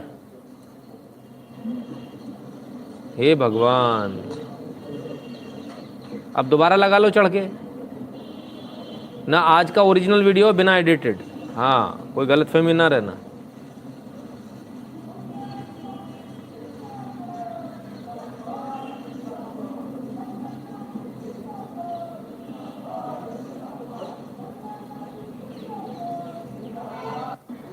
ये झंडे को ऐसे रखने का मैंने हिसाब आज तक नहीं, कंधे पे ऐसे रख लिया जैसे भैया पता नहीं क्या है। चलिए सर, तो क्या हो रहा है, ये कहाँ की घटना है भाई? दिल्ली, भारतीय राष्ट्रीय कांग्रेस के 137वें स्थापना दिवस के अवसर पर कांग्रेस की अंतरिम अध्यक्ष सोनिया गांधी द्वारा अखिल भारतीय कांग्रेस कार्यालय में कांग्रेस का झंडा फहराने के दौरान झंडा नीचे गिर गया। ओहो हो, 28 दिसंबर 2021, बड़ा अन्याय हो गया भाई। ये तो भगवान भी सब देखते हैं, भगवान भी वैसा ही करते हैं जैसा मन में जैसे होता है, उनको पता है। बोले ये लोग ठीक लोग नहीं है, झंडा भी नहीं फहराने दिया। मज़े की बात है इसके बाद वो ध्वज गीत भी गाया उन्होंने, ध्वज फहरा नहीं रहे, ध्वज गीत गा रहे हैं। ठीक है भाई, कमाल है। प्रफुल्ल दाड़े, जय श्री राम भैया, ये ही बीजेपी की चाल है, झंडा नहीं फहरा पाए। हाँ ये भी बीजेपी की चाल है, बिल्कुल प्रसन्नजीत जी, एब्सोल्युटली। बीजेपी वाले उस झंडे में जाके घुस के बैठ गए थे भूत बन के, तो झंडा कूद के नीचे आ गया। कोशिश तो ये थी कि मैडम के ऊपर गिरे, है ना, उस झंडे के गिरने से मैडम कुचल जाती, दब जाती, है ना। तो खैर तो ये स्थिति है। खैर, और क्या कर रहे हैं? मोदी जी का तो दिखा दिया उन्होंने, तो भैया ये उद्घाटन कर दिया, वो उद्घाटन कर दिया, तो बाकी जगह भी काम हो रहा है, सब लोग कर रहे हैं, दौड़ दौड़ के कर रहे हैं। ये कर रही हैं, दौड़ लगवा रही हैं। हमने कहा दौड़ दौड़ के कर रहे हैं, तो दौड़ा दौड़ा के कर रही हैं। आइए सुनिए जरा क्या हुआ। मैंने अपनी पूरी मेहनत की, मैं पीछे थी फिर भी दौड़ के आगे आई हूँ। मेरे साथ इन लोगों ने बहुत गलत किया है, ये बहुत गड़बड़ कर रहे हैं, चीटर है सब। हम लोग को बोला गया तुम लोग पीछे जाओ, जैसे हम पीछे गए तब तक देख रहे हैं दूसरी बच्ची को उन्होंने वो कर लिया। क्या मतलब लड़की कोई मतलब नहीं है। हम लोग लग रहे हैं तो चीटिंग हो रही है। 6 बजे आई थी, मुझे ये टी शर्ट मिली थी और ये मिला था, ठीक है। फिर इनने दौड़ करवा दी, दौड़ करवा दी 2 किलोमीटर की लाइन तक, फिर इग्नोर कर दी, फिर लड़कियां वापस आई, ठीक है, मान लो लड़कियां वापस। समस्या क्या है? समस्या लड़कियां वापस आई। उसके बाद ये टोकन मिला, लड़के लोग क्या कह रहे हैं, बिस्कुट खा लिए, चुपचाप बैठो। चुपचाप क्यों बैठे? कि घर में बिस्कुट नहीं मिलता? पुरस्कार कितना मिला था आपको? कुछ नहीं मिला पुरस्कार। स्मार्टफोन मिलना था मुझे, मेरे को 2 मिले टोकन इसके स्मार्टफोन। आपका नाम क्या है? मेरा नाम शिफा नाज है। क्या मिला था आपको? स्मार्टफोन मिलना था। शिफा नाज को 2 टोकन मिले, स्मार्टफोन मिलना था। हजम कोई स्मार्टफोन नहीं मिला। लड़की हम लड़ सकते हैं, लो भैया। क्यों नहीं दिया? उन्होंने नाम ही नोट नहीं किया है। और केला खाइए और घर जाइए। अरे घर जाइए, कुछ नहीं किया। केला खाइए, अपने घर जाइए। कैसे जाए सर? केला रही हम लोग की लाइव वीडियो बोला था, हम लोगों ने बोला था लाइव दिखा, लाइव भी नहीं दिखाया गया है। ये बहुत चीटिंग हुई है। 2-3 लड़कों ने अपनी बहन को बिठाला, बहन ये उतरवाई और वो फर्स्ट आई। शीलू यादव है, मैं नेशनल मेडलिस्ट हूँ और यहाँ पे इतनी बेईमानी हुई कि यहाँ से स्टार्टिंग पॉइंट से। शीलू यादव जी नेशनल मेडलिस्ट हैं, कहनी बेईमानी हो गई। स्कूटी मिलनी थी, स्मार्टफोन मिलने थे, ना स्मार्टफोन मिला ना स्कूटी। स्कूटी चक्कर में बेचारी लड़कियां दौड़ कर आई थी। झांसी की घटना है, फिर तो ये बवाल होना ही था। तो साहब बड़ी आफत है। झूठ बोल के बुला लिया, आ गई बच्चियां, उसके बाद खा गए इनके पैसे, इनके इनाम पूरे खा गए। ऐसा भी हमने नहीं देखा, बच्चों के भी इनाम खा जाते हैं। कमाल लोग हैं। जागृत कपूर जी, जय श्री राम भैया आपको। और योगेश सिंह जी नमस्ते। जैसे राम जी ने पृथ्वी त्याग किया, लोगों को अपने साथ स्वर्ग ले गए, वैसे ही मोदी जी भी ले जाएं, माफ़ कीजिएगा भावुक हूँ। संस्कान जी बिल्कुल। खैर, तो ये हुआ। अब कुछ न कुछ तो बहाना चाहिए, कैसे करें? तो बदनाम करो। बदनाम करने के लिए जो हथकंडे अपनाने पड़े, हथकंडे अपनाओ, कैसे भी करो। आइए, इसी सिलसिले में 2008 का मालेगांव ब्लास्ट केस के जो विटनेस हैं, उन्होंने बड़ा खुलासा किया है। A witness tells special NIA court that he was tortured by ATS, the then probe agency of the case. He also told the court that ATS forced him to falsely name Yogi Adityanath and 4 other people from RSS. अब परत दर परत इनकी असलियत खुल रही है, परत दर परत असलियत निकल रही है। इसमें कोई दो राय नहीं कि विटनेस, ये कोई अकेला विटनेस नहीं है, इससे पहले भी कई विटनेस, मुझसे भी, मेरे संपर्क में भी जो लोग आए, उन्होंने ये कहा कि उस समय के जो ATS थी उसने लोगों को परेशान किया। यहाँ सिर्फ परेशान नहीं, टॉर्चर किया, मारा पीटा। और सिर्फ इतना नहीं, ये भी कहा कि अगर तुम उड़े तो तुमको भी आतंकवादी बनाकर हम पेश कर देंगे, तुमको भी आतंकवादी बना देंगे इस केस में। तो जो हम कहें वो गवाही दो, जो हम कहें वो बयान दो। मजबूरी में लोगों ने बयान दी, और प्रेशर इतना होता था कि कोर्ट के अंदर भी जा रहे हो तो उस समय भी समझाया जाता था ATS द्वारा, आज गवाही सही से देना, पूरा खानदान नहीं तो जेल में सड़ा देंगे तुम्हारा। इतना डर पैदा किया गया था। ATS नहीं, खुले तौर पर गुंडागर्दी हो रही थी ATS के नाम पर। किसके कहने पर, वो आप जानते हैं। Priyanka Gandhi water looks like Tadaka rakshasni, Prasannajit ji कहते हैं। अब सर पता नहीं, कोई कहता है कुछ, कोई कहता कुछ, हम किसकी माने, हमें समझ में नहीं आता। कोई फिल्म एक्टर से जैकी श्रॉफ कह देते हैं कोई। Malegaon blast, twin sparks row as witness claims he was tortured by ATS, forced to falsely frame Yogi Adityanath. Yogi Adityanath का नाम ले दो भैया कैसे भी करके। गवाह बोला एटीएस ने योगी समेत आरएसएस के 4 लोगों का झूठा नाम लेने के लिए मुझे टॉर्चर किया था। ये कोर्ट के अंदर बयान दिया है। आप सोचिए, ये बयान अब कोर्ट के अंदर आया है और यही सत्यता है। ये पहले दिन से सबको मालूम है, लेकिन इसको बोल कोई नहीं रहा है। अब धीरे धीरे बातें सामने आ रही हैं, है ना। पहले तो हिंदू आतंकवाद लोगों ने बना ही दिया था, भगवा आतंकवाद बना ही दिया था। अब धीरे धीरे सच्चाई सामने आ रही है। बताया कि एटीएस ने उन्हें योगी आदित्यनाथ और 4 अन्य लोगों के गलत नाम लेने के लिए मजबूर किया। उल्लेखनीय है कि मुंबई के पूर्व पुलिस कमिश्नर परमवीर सिंह उस वक्त एटीएस के अतिरिक्त आयुक्त थे जब इसने 2008 में मालेगांव की जांच की थी। तो साहब ये है, अब इसमें जो सबसे बड़ा जो था वो संघ के नेताओं को फंसाना था, इंद्रेश कुमार। और इंद्रेश कुमार के थ्रू किधर जाना था? सरसंघ चालक तक जाना था, आरएसएस के चीफ तक जाना था। ये आरएसएस के चीफ ने ब्लास्ट कराए। कैसे भी करके फंसा दो, कैसे भी करके इम्प्लीकेट कर दो। और अगर आपको मेरी बातों पर विश्वास ना होता हो तो बिल्कुल मत कीजिए, बिल्कुल मत कीजिए। आप सबके पास अपने कॉन्टैक्ट्स हैं, आप सबके पास अपने अपने कॉन्टैक्ट्स हैं, अपने सोर्सेज हैं। आप नंबर निकालिए उन सारे विटनेसेस का जो उसमें विटनेस थे, और आप उनमें से एक को तो जानते ही होंगे, सिर्फ उससे पूछ लीजिए, वो आपको सच्चाई बता देंगे। और आप कुछ मत कीजिए, इसमें जितने लोग आरोपी थे उन सब के नंबर निकालिए, उनसे बात कीजिए, आपको सच्चाई सामने आ जाएगी। जाकर मिल लीजिए, सच्चाई सामने आ जाएगी, वो खुद से बता देंगे। अब ब्लास्ट जिसके ऊपर आरोप है, जिसने ब्लास्ट किया, और जो विटनेस है, दोनों के बयान को मिला लीजिएगा, आपको सच्चाई सामने नज़र आ जाएगी। बहुत क्लियर है कौन कर रहा था ये सब, बहुत क्लियर है। बहुत बड़ी एसेट्स संभाली है पीबीएस जो 8 महीने गायब थे। अजय जी,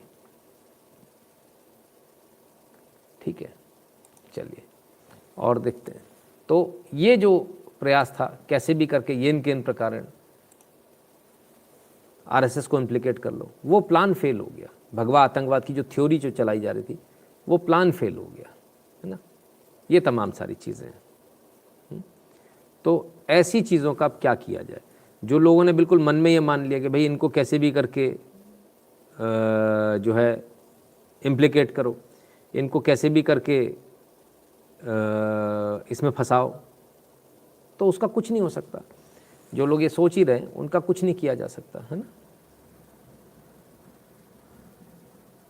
साकिब खान कहते हैं मुगलों ने ही देश को ताजमहल दिया। सर साकिब जी, मेरा एक निवेदन है, मैं आपकी बात मानने के लिए तैयार हूँ। बस आप एक बार मेरे ही चैनल पर एक वीडियो है Taj Mahal the untold story, please उसको पूरा देख लीजिएगा। उसके बाद में यदि आपके मन में कोई संशय हो, सवाल हो, तो सबूतों के साथ, सारे पेपर्स के साथ में मैं अवेलेबल हूँ। आप मुझे कभी भी कॉल कर सकते हैं, राइट, सुबह 9 से 10 के बीच में। और मैं आपको पेपर के साथ में, सबूत के साथ में, बाबरनामा से लेकर तमाम सारे जितने भी नामे हैं उन सब में जो लिखा हुआ है मैं वो दिखा दूंगा, ठीक है। फिर अपन बात कर लेंगे, ठीक है, क्लियर है। चलिए आगे चलते हैं। तो जब योगी जी पीएम बनेंगे तो कितना रोएंगे लोग, आप देखिए। ये तो बड़ा कहना बड़ा ही मुश्किल है। बाबरी का बदला लेंगे, शाहिद खान कहते हैं। पाकिस्तान में बैठकर लोगे भाई शाहिद, हिंदुस्तान तो आ जाओ, बदला ले लेना। पाकिस्तान में बैठ के लोगे, हम पाकिस्तान आ जाएंगे तो फिर तुम और पीछे चले जाओगे। तुम्हारा प्रॉब्लम ये है ना, हम जितना आते जाएंगे उतना आप पीछे भाग जाओगे, प्रॉब्लम ये है, ठीक है ना। ठीक है, चलिए अब क्या, अब आइए आगे देखते हैं। बादल ग्रह नहीं जनता वो, चलिए ठीक है। तो नेक्स्ट न्यूज़ पर आते हैं। तो बदनाम करने की कोशिश भी नाकाम हो गई, मतलब विकास जब चल रहा है तो, है ना। तो कुछ लोग ऐसे भी जो असलियत में भी ब्लास्ट करते हैं, उनको कोई कुछ नहीं बोलता है। उन असलियत वालों की भी जानकारी ले लें जरा, आइए। SFJ यानी सिख फॉर जस्टिस आतंकी मुल्तानी जर्मनी में गिरफ्तार, लुधियाना कोर्ट के ब्लास्ट में था हाथ। लुधियाना कोर्ट में अभी जो ब्लास्ट हुआ उसका मुख्य जो कर्ता धर्ता वो जसविंदर सिंह मुल्तानी, ये सिख फॉर जस्टिस चलाता है।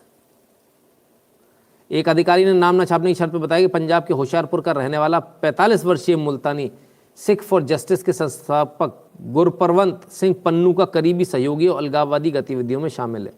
पुन्नू ते नुनू ते टुन्नू, भाई तेरा नंबर भी लगने वाला है, ये समझ ले। तो कुछ भी कोशिश कर ले, तो ये बड़ी उपलब्धि हासिल हुई है भाई कि गिरफ्तार हुआ है सिख फॉर जस्टिस, अपने आप को सिखों के लिए न्याय मांगने वाला बताने वाले लोग आतंकवादी निकले।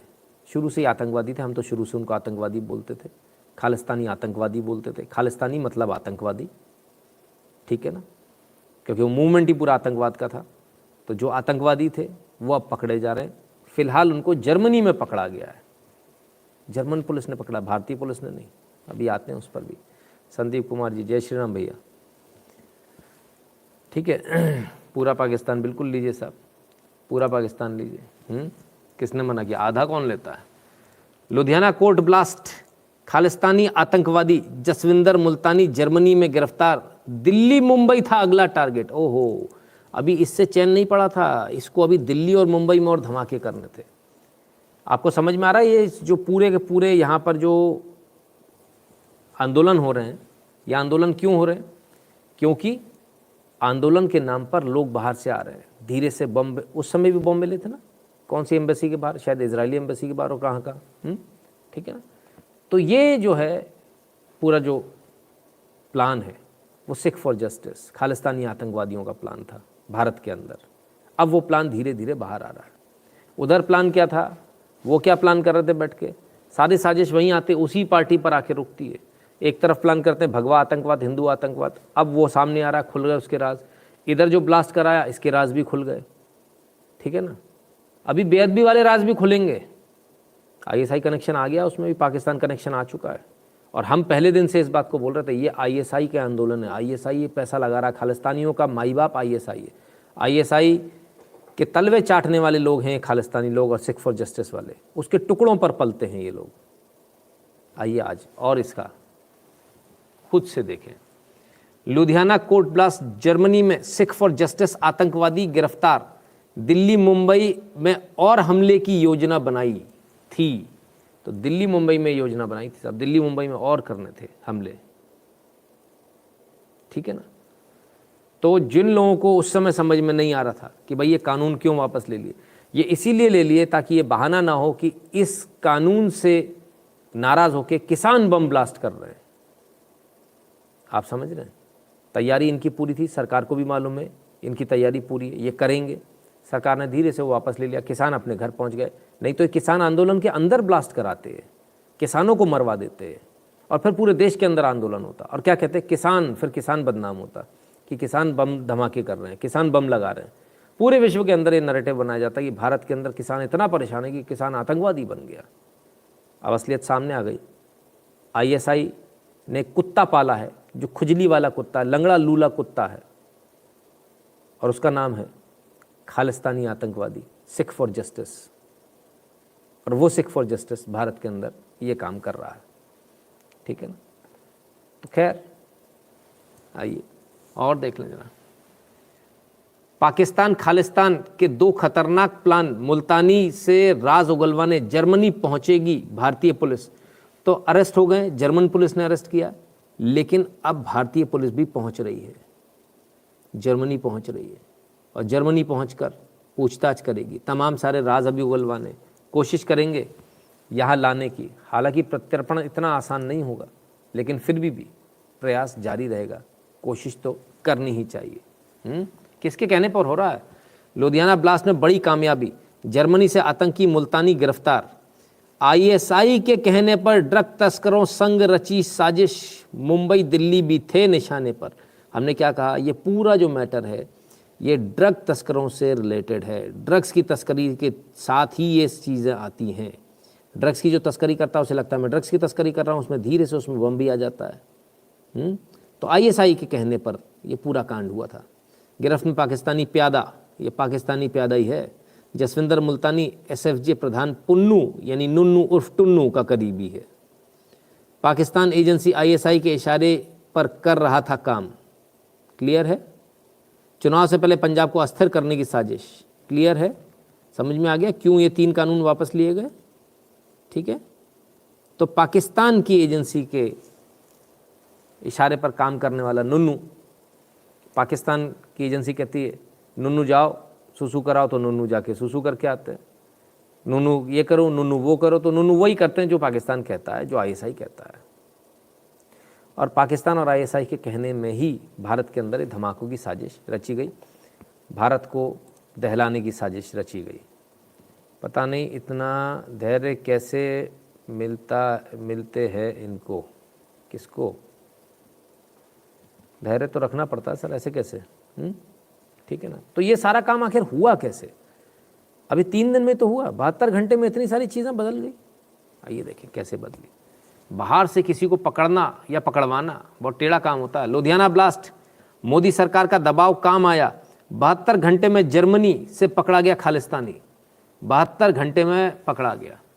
और भारत सरकार ने क्या दबाव बनाया था जरा ये देख लें। दरअसल प्रतिबंधित संगठन सिख फॉर जस्टिस के आतंकी जसविंदर सिंह की गिरफ्तारी से पहले मोदी सरकार ने करीब 3 दिनों तक कूटनीतिक रास्तों के जरिए जर्मनी की सरकार पर दबाव बनाया और ये साफ कर दिया कि अगर मुंबई या दिल्ली में कोई भी बम धमाका होता तो इसके लिए बॉन जिम्मेदार होगा, यानी जर्मनी जिम्मेदार होगा। ठीक है ना। तो ये चीज़ बहुत स्पष्ट रूप से कड़े शब्दों में, कड़े तेवर के साथ में पाकिस्तान को समझा दी गई थी। पाकिस्तान को ये बात समझ में आ गई, जर्मनी को समझा दी गई थी, जर्मनी को ये बात समझ में आ गई। उसके बाद उसको अरेस्ट किया गया। अब हैंडओवर होता है या नहीं, प्रत्यर्पण होता है या नहीं, ये एक अलग बात है। इस पर आगे और अभी काम बाकी है, वो होगा। तो क्या ये सिर्फ पुन्नू ते नुन्नू ते टुन्नू तक ही सीमित है या और भी तक सीमित है? और भी पकड़े जा रहे हैं सर। हमने क्या कहा? ड्रग्स के साथ आ रहा है ये। ओहो, ये कौन है? म्याऊ म्याऊ है ये। हाँ, आपको विश्वास नहीं हो रहा, ये म्याऊ म्याऊ है। आइए, म्याऊ म्याऊ ड्रग्स के तस्कर बल्ली को लंदन से भारत लेकर आई दिल्ली पुलिस। हो सकते हैं कई खुलासे। लंदन में बैठे थे, लंदन से बैठकर ये ऑपरेट कर रहे थे ड्रग्स का कारोबार, और इनका म्याऊ म्याऊ ऑर्गेनाइजेशन है भाई।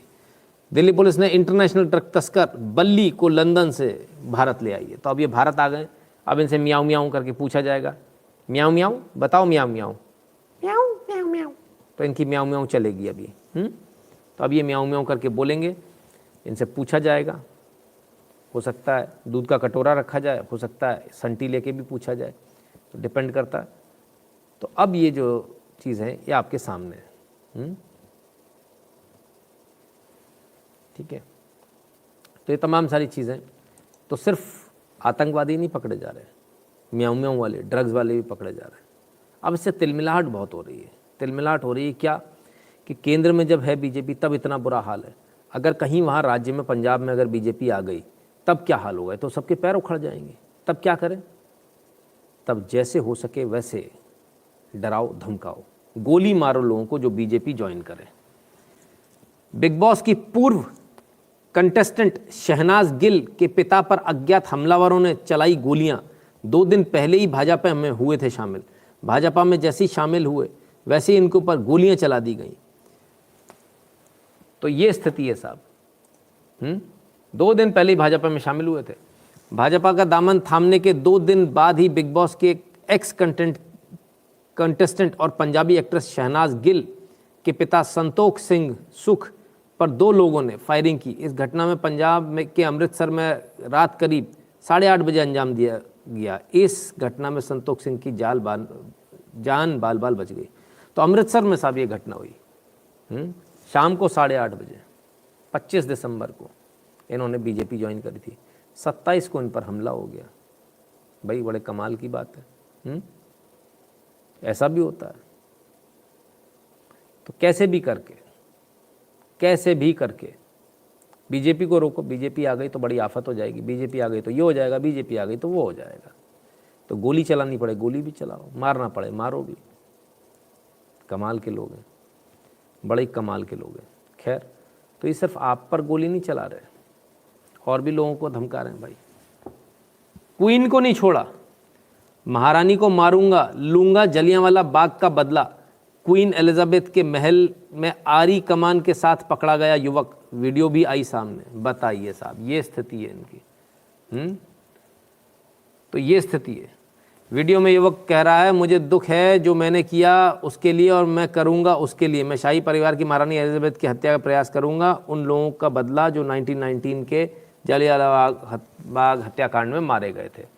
तो साहब ये स्थिति है।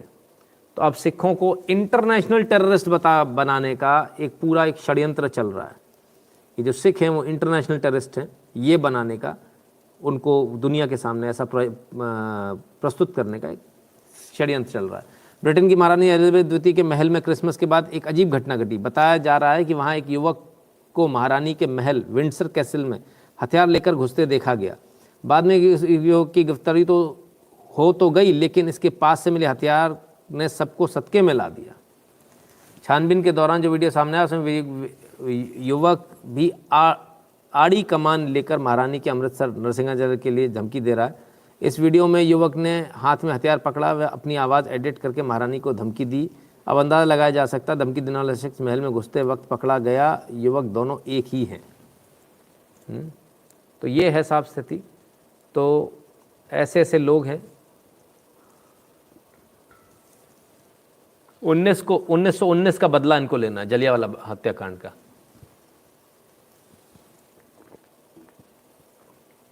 तो ये स्थिति है।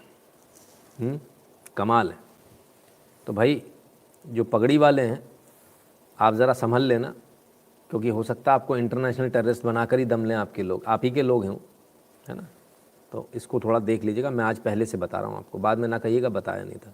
हर किसी को मैंने पहले सूचित किया, लेकिन इसके बावजूद लोग नहीं समझ पाए, तो हम क्या करें।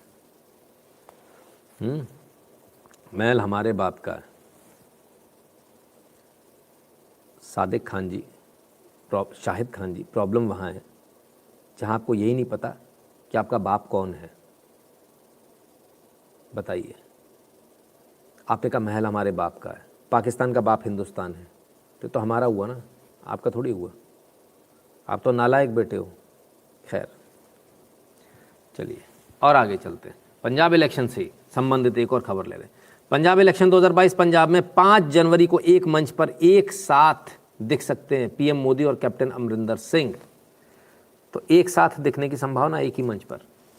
बीजेपी ने पंजाब विधानसभा चुनाव के लिए जोर शोर से तैयारी शुरू कर दी है। इसके मद्देनजर पीएम मोदी 5 जनवरी को पंजाब का दौरा कर सकते हैं। 5 जनवरी को पंजाब का दौरा करेंगे और एक साथ आएंगे। अभी जो फ़ायदा कैप्टन साहब को मिल रहा है, इससे 2 गुना सीधा हो जाएगा। ये जो मोमेंटम जो इनका चल रहा है, ये सीधा 2 गुना हो जाएगा पीएम मोदी के साथ में जुड़ते ही। और जैसे ही दोनों एक मंच पर आएंगे, बीजेपी का मोमेंटम भी 2 गुना हो जाएगा। बाकियों का मोमेंटम सबका जो है एकदम से सेटबैक में जाएगा, पीछे की तरफ जाएगा, जब तक कि वो कुछ ऐसा ना करें कि उनका मोमेंटम भी बढ़े आगे। तो ये एकदम से जो है बदलाव पंजाब में आने वाला है, पंजाब की राजनीति को लेकर। खैर, तो अगर मोदी जी आगे बढ़ेंगे, बीजेपी आगे बढ़ेगी, कैप्टन साहब बढ़ेंगे, तो किसको नुकसान होगा? सिद्धू को। तो सिद्धू बाजी ने तो अभी पुलिस वालों की पैंट गीली कर दी थी। एक और वीडियो आ गया, कांस्टेबल साहब का वीडियो आ गया, हेड कांस्टेबल साहब का। वो कुछ कह रहे हैं, जरा सुन लीजिए। सिद्धू साहब को ओपन चैलेंज ठोका, बड़ा जबरदस्त चैलेंज ठोका। भाई सुनो पहले। ਤੁਹਾਡੇ ਹਲਕੇ 'ਚ ਰਹਿਣਾ ਸਿੱਧੂ ਸਾਹਿਬ, ਮੈਂ 10 ਸਾਲ ਪਹਿਲਾਂ ਤੁਹਾਡੇ ਜਿਹੜੇ ਵਾਈਫ ਨੇ ਮੈਡਮ ਸਿੱਧੂ, ਇਹਨਾਂ ਨੂੰ ਵੀ ਵੋਟ ਪਾਈ ਸੀ। ਫਿਰ ਪਿਛਲੇ 5 ਸਾਲ ਦੀ ਜਿਹੜੀ ਇਲੈਕਸ਼ਨ ਹੋਈ ਤੇ ਤੁਸੀਂ ਜਦੋਂ ਕਾਂਗਰਸ ਚੋਂ ਬੀਜੇਪੀ ਛੱਡ ਕੇ ਤੇ ਕਾਂਗਰਸ 'ਚ ਆਏ ਤੇ ਮੈਂ ਉਦੋਂ ਤੁਹਾਨੂੰ ਵੋਟ ਪਾਈ ਸੀ। सिद्धू साहब ये कह रहे हैं मैंने आपकी वाइफ को वोट दिया, मैंने आपको भी वोट दिया।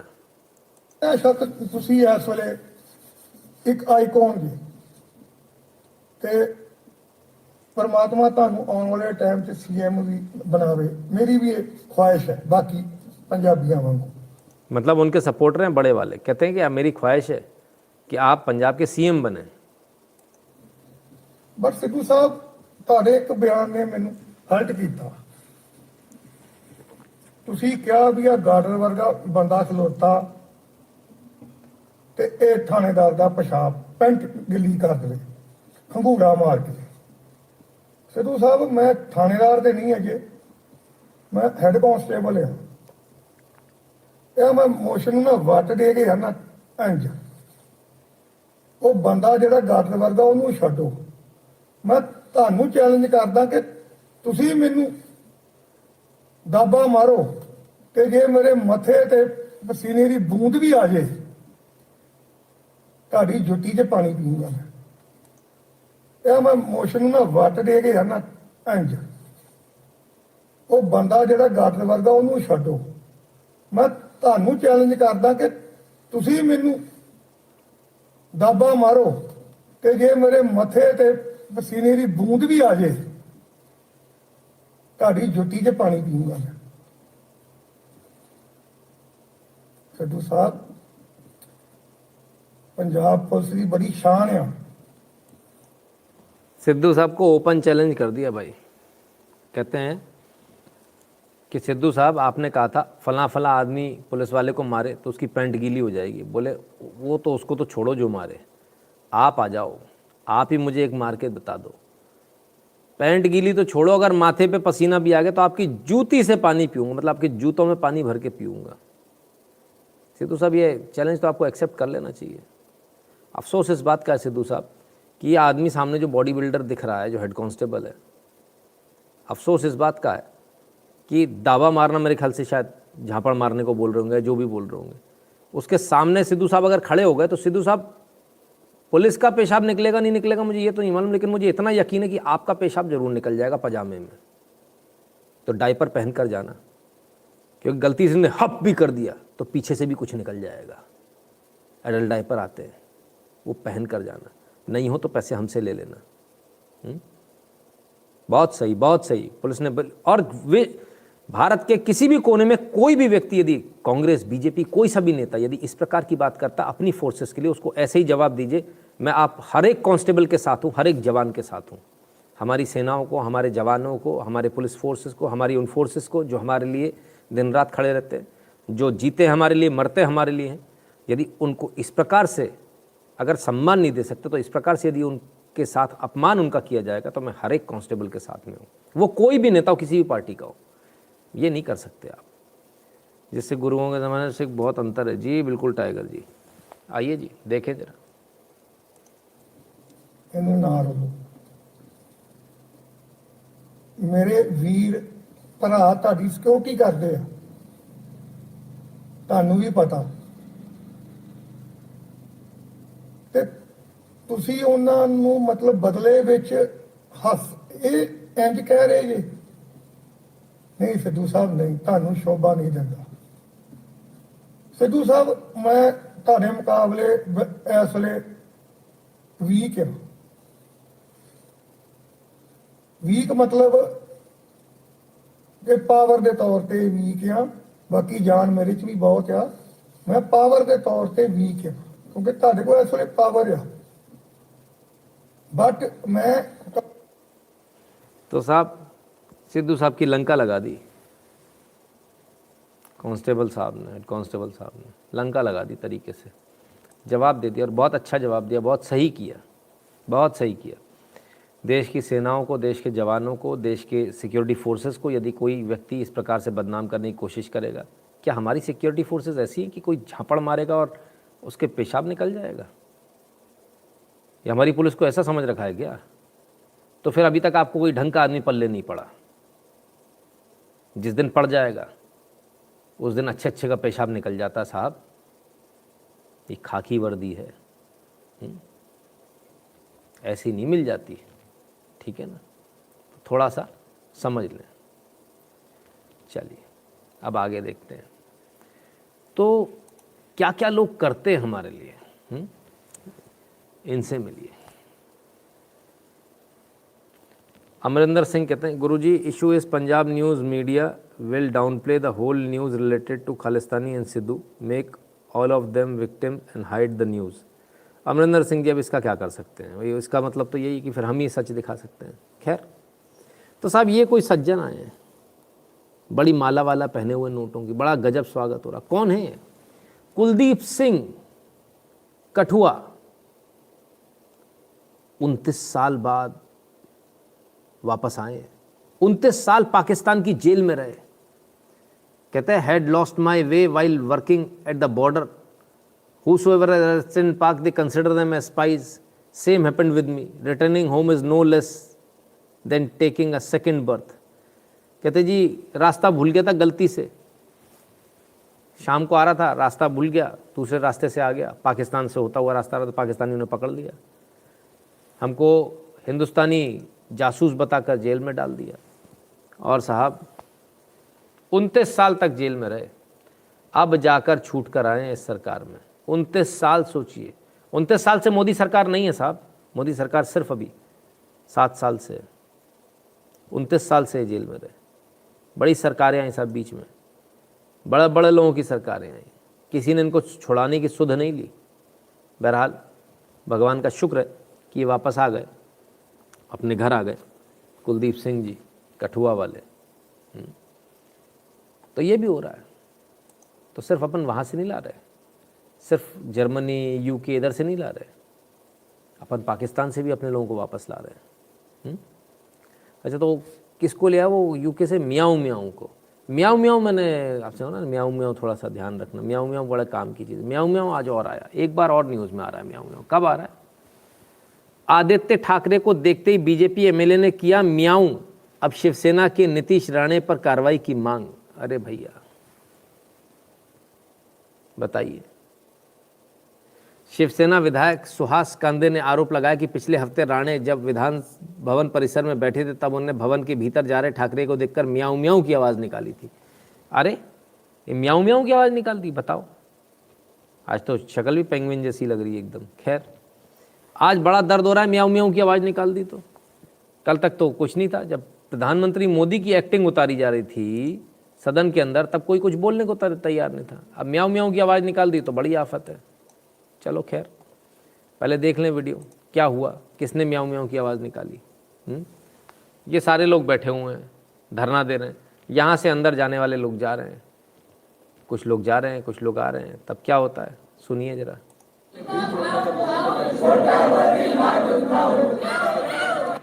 ये आदित्य ठाकरे जा रहे हैं, ये देखिए, ये आए यहाँ से, ठीक है।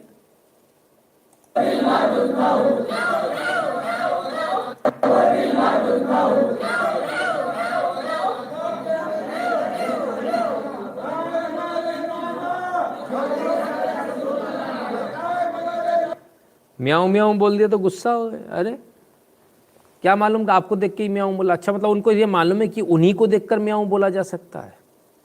हो सकता सामने बिल्ली जा रही हो, उसको बुला रहे हो म्याऊ म्याऊ म्याऊ। इतना म्याऊ म्याऊ पे इतनी गुस्सा क्यों? मतलब आप ही को देखकर म्याऊ म्याऊ बोल सकते हैं। आदित्य जी से सवाल पूछना चाहिए, शायद किसी ने पूछा होता तो वो जवाब देते, बोले अच्छा मुझे नहीं मालूम म्याऊ म्याऊ कौन बोलेगा, मुझे नहीं मालूम पूरे सदन में म्याऊ म्याऊ किसको देखकर बोला जाता है। बेवकूफ़ समझ रखा है मुझे। बड़ा यार ऐसे मत चिढ़ाओ यार, बच्चों की तरह से ना चिढ़ाओ, बड़ी दिक्कत हो रही है, बेचारे लोगों को बड़ी परेशानी हो रही है। खैर आइए, पेंगुइन म्याऊ बोलती क्या, मुझे नहीं मालूम पेंगुइन कैसे बोलती है। खैर चलिए, तो ये तो ये सारी बातें कुल मिलाकर सरकार मेट्रो भी ला रही है, सरकार तमाम सारे काम कर रही है मोदी सरकार। और क्या कर रही है ज़रा उसको भी देख लें, उसको भी देख लेते हैं। India awaits first investment in semiconductor space even as Intel Samsung setup chip factories in US. हो यूएस में लग रही चिप फैक्ट्रीज, इंटेल लगा रहा है, सैमसंग लगा रहा है। 25 नवंबर 2021, बड़ी जल्दी हो गई साहब। इसको कहते हैं तो put your foot into your mouth, जरा जल्दी न्यूज़ चला दी साहब। आइए अब दूसरी न्यूज़ दिखाता हूँ। Intel planning semiconductor manufacturing unit in India as government rolls out incentives. 28 दिसंबर इंटेल भारत में प्लांट लगा रहा है, यानी इंटेल के प्रोसेसर्स अब भारत में बनेंगे। सेमीकंडक्टर का प्लांट लगा रहा है भारत में, ठीक है ना। डील लगभग फाइनल हो चुकी है। अश्विनी वैष्णव जी ने आज इस बारे में ट्वीट भी किया था, वेलकम इंटेल कह के, सिर्फ इतना सही किया।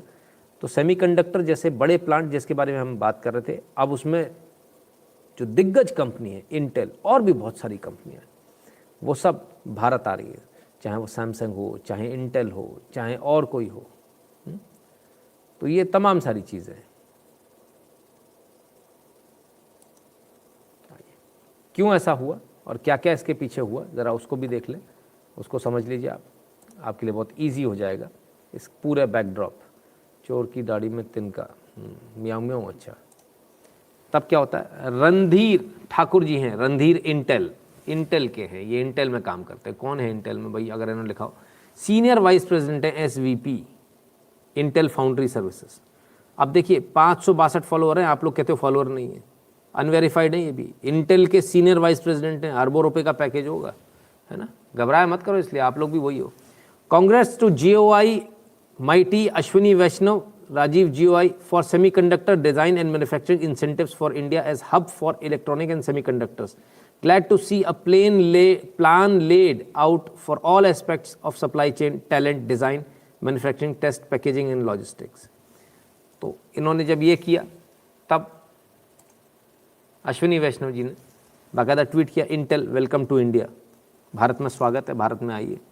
लगभग आने की तैयारी भी है। टाटा भी सेमीकंडक्टर में उतर रहे हैं, बिल्कुल सही बात है, और भी बहुत सारे लोग आ रहे हैं। तो तमाम सारे लोग अब धीरे धीरे करके भारत में आ रहे हैं, तो ये एक बड़ी अच्छी खबर है। लेकिन इस अच्छी खबर को हम संभाल पाएंगे नहीं कि संभाल पाएंगे, बड़ी कंपनियां तो ले आएंगे मोदी जी, हम क्या करेंगे, हम कुछ कर पाएंगे? हम कुछ नहीं कर पाएंगे, क्योंकि हम अपनी औकात दिखा देंगे हर किसी को। और औकात कैसे दिखाते हैं हम, वो अगली न्यूज़ में देख लीजिए। यहाँ आने को तो एप्पल भी आ गया, लेकिन हमने क्या किया, Apple supplier Foxconn's India plant shut this week after protest. लीजिए साहब, 22 दिसंबर की न्यूज़ है, 22 दिसंबर से बंद पड़ा है प्लांट, 22 दिसंबर से बंद है। क्यों बंद है भाई? हम कितनी मुश्किल से एक प्लांट आता है यहाँ, कितनी मुश्किल से एक प्लांट आता है, और उस प्लांट को फटाक से शट डाउन, यूनियनबाजी, नेतागिरी होने लगी। अब क्यों बंद हुआ, जरा इसको भी देख लें। फूड पॉइजनिंग विवाद के कारण भारत में एप्पल के प्लांट 5 दिनों के लिए बंद। लीजिए साहब, अरे भाई, वहाँ काम करने वाले कर्मचारियों ने खाना खाया, उसमें फूड पॉइजनिंग हुई, उससे 150 कर्मचारियों को अस्पताल में भर्ती कराया गया। आईफोन 12 का मॉडल यहीं बनता है, इसी कंपनी में, इसी फैक्ट्री में। आप घर से खाना लेकर जाओ ना यार, क्यों बाहर का खाते हो? ये प्रॉब्लम नहीं आएगी। 150 कर्मचारियों को प्रॉब्लम आ गई, तो प्रॉब्लम तो कैंटीन वाले की, तो मोर्चा तो कैंटीन वाले के खिलाफ निकालना चाहिए। लेकिन चेन्नई में जहाँ ये फैक्ट्री है, वहाँ मोर्चा किसके खिलाफ निकाला जा रहा है? कंपनी के खिलाफ। बोले कंपनी को काम नहीं करने देंगे, बंद करो। भाई चेन्नई वाले आघा गए, मुझे ऐसा लग रहा है, उनके पास ज़्यादा पैसे आ गए, वो ज़्यादा पगला गए। तो मेरा निवेदन ये है फॉक्सकॉन से, भाई भारत के बाहर मत जाइए, भारत के अंदर ही उत्तर प्रदेश में आ जाइए। अगर ये आघा गए हैं, इनके यहाँ के लोगों का एटीट्यूड ऐसा है, इनको नेतागिरी करनी है, इनको नेतागिरी करने दीजिए सर, आप यूपी शिफ्ट कर दीजिए, है ना। कमाल है, कमाल है। मतलब एक तो कंपनी लेकर आओ, और ये लोग कंपनी को भगाने का पूरा प्रबंध कर लेते हैं, नेतागिरी, ये वो फलान ढिकान।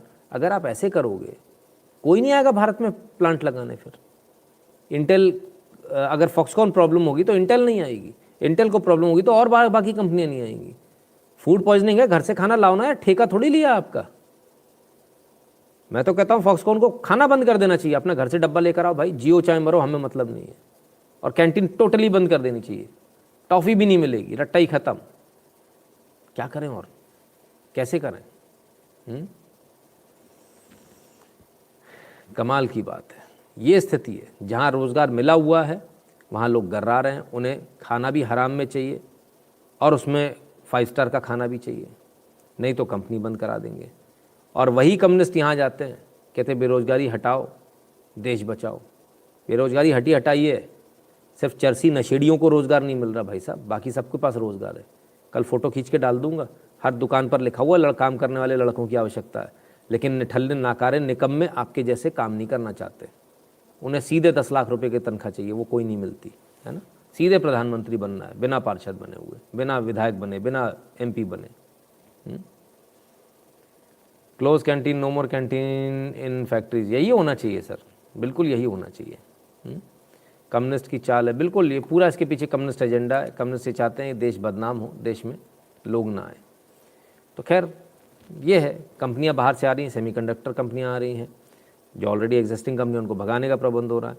काम तो बहुत सारे हो रहे हैं, कंपनियां ला रहे हैं, सिर्फ कंपनियां नहीं ला रहे, अपने देश में भी बना रहे हैं, वो सामान बना रहे हैं जो आज से पहले कभी नहीं बना।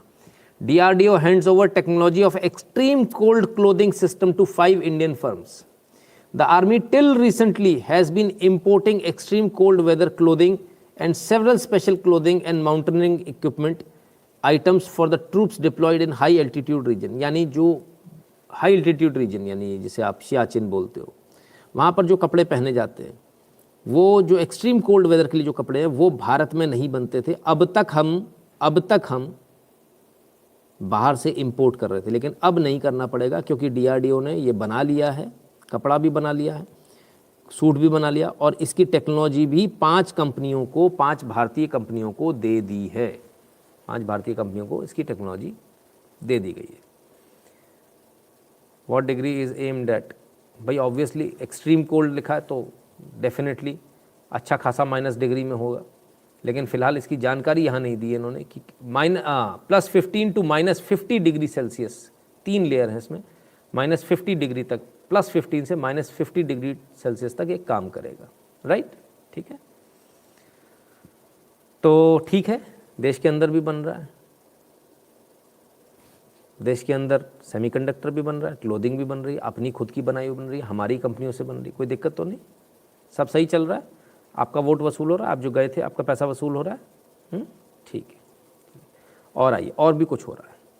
आपके मन में जो गंदगी पड़ी हुई है ना उसको भी निकाला जा रहा है, जो झूठ पड़ा हुआ उसको भी निकाला जा रहा है। वो क्या हो रहा है? -50 बोला भाई, 30 नहीं बोला मैंने। पश्चिमी आक्रांता चाहते थे वैदिक युग को नीचा दिखाना, आर्य द्रविड़ थ्योरी को सबूतों से नकारता IIT खड़गपुर का कैलेंडर, चिढ़े वामपंथी। तो IIT खड़गपुर ने कैलेंडर निकाला, नया कैलेंडर निकाला। और कैलेंडर में क्या निकाला साहब? उन्होंने कैलेंडर ऐसा निकाला जिसमें कि सबूतों के साथ में आर्यन थ्योरी, जो फर्जी थ्योरी है, जिसको फेक खुद अंग्रेज कह चुके हैं, जिसको वामपंथियाँ लगातार चला रहे, उसके अगेंस्ट में कैलेंडर निकाल दिया गया साहब, सबूतों के साथ में। ठीक है, अब इस कैलेंडर को देखे, IIT खड़गपुर के इस कैलेंडर को देख के वामपंथियों के प्राण निकल गए। वामपंथी इतिहासकारों ने भारतीयों को, खासकर हिंदुओं को नीचा दिखाने के लिए एक झूठी थ्योरी गढ़ी। उन्हें बाहरी होने का एहसास कराने के लिए कहा गया कि आर्य बाहर से आए थे और द्राविड़ यहाँ के मूल निवासी थे। इस्लामी आक्रांताओं का बचाव करने के लिए हज़ारों पन्नों के हज़ारों पुस्तकें लिखने वाले इन इतिहासकारों को अब विज्ञान भी गलत ठहराता है, जिन्होंने हिंदुओं को खुद के प्रति ही हे भाव भरने के लिए ईरान से आर्यन के आने और यहाँ के नगरों का विध्वंस करने की कहानी गढ़ी। तो ये कहानी, झूठी कहानी, अब इसका पटाक्षेप हो चुका है। अब IIT खड़गपुर ने अपना 2022 का जो कैलेंडर जारी किया उसमें आर्य द्रविड़ थ्योरी के सारे सबूतों को संकलित किया गया। इसमें बताया गया कि कैसे आर्यन इन्वेजन थ्योरी एक मिथ है, ये झूठ है। इसमें तस्वीरों के जरिए हर महीने नई नई जानकारी देकर भारत के इतिहास की नई नई बात की गई है। वैज्ञानिकों और ऐतिहासिक सबूतों के साथ साथ साधु संतों, दार्शनिक के उदाहरण भी पेश किए गए हैं। आइए हम आपको बताते हैं इस कैलेंडर में क्या क्या है। तो भाई ये IIT का जो कैलेंडर है ये आप सब लें और प्रयास करें ये कैसे मिले। और मैं तो उम्मीद ये करता हूँ कि IIT खड़गपुर इस कैलेंडर की और ज़्यादा प्रतियाँ छापे और इन प्रतियों को छाप कर हम सब के सामने लाए, ताकि हम सब भी इस कैलेंडर को अपने यहाँ ले सकें, अपने यहाँ इसका अपने घर में लगा सकें और हमारे बच्चे भी सही जो इतिहास है उसको जान पाएँ। सर आपकी एनर्जी को सैल्यूट है। जय श्री राम। विजय सिंह जी कहते हैं। जी विजय सिंह जी, धन्यवाद। तो ये तमाम सारी जो चीज़ें हैं, बिल्कुल आप देखिए एक एक चीज़ को किस प्रकार से इन्होंने दिया। मैं आपको कोशिश करता हूँ एक आध दो कुछ एविडेंसेस दिखाने का, है ना। तो ये वो कैलेंडर है, calendar for the year 2022, recovery of the foundations of Indian knowledge system. ठीक है ना, कैसे कैसे एविडेंस, 12 एविडेंसेस विद एविडेंस दिया उन्होंने, कोई भी हवाबाजी नहीं करी है। ठीक है, आइए एविडेंस देख लीजिए। इंडियाज सेक्रेड स्पेस, ये आ गया एविडेंस के साथ में, सब कुछ लिखा हुआ है। ये कैलेंडर हमको भी चाहिए भैया। इनिशियल एविडेंसेस,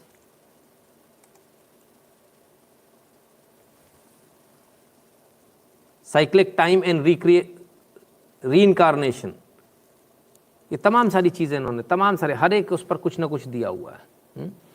तो ये जो लोग कह रहे थे कि भाई बदलाव नहीं हो रहा, हिस्ट्री नहीं बता रहे, ऐसा नहीं कर रहे, वैसा नहीं कर रहे, शायद उनको अब शायद सही लग रहा होगा। अब आप संतुष्ट हैं? ऐसी चीज़ें IIT खड़गपुर जैसे प्रीमियर इंस्टीट्यूट से निकल कर आ रही है। आई होप कि अब आप लोग संतुष्ट होंगे, अब आपको अच्छा लग रहा होगा। ठीक है, जो है आपका वोट वसूल हो रहा है। क्लियर है?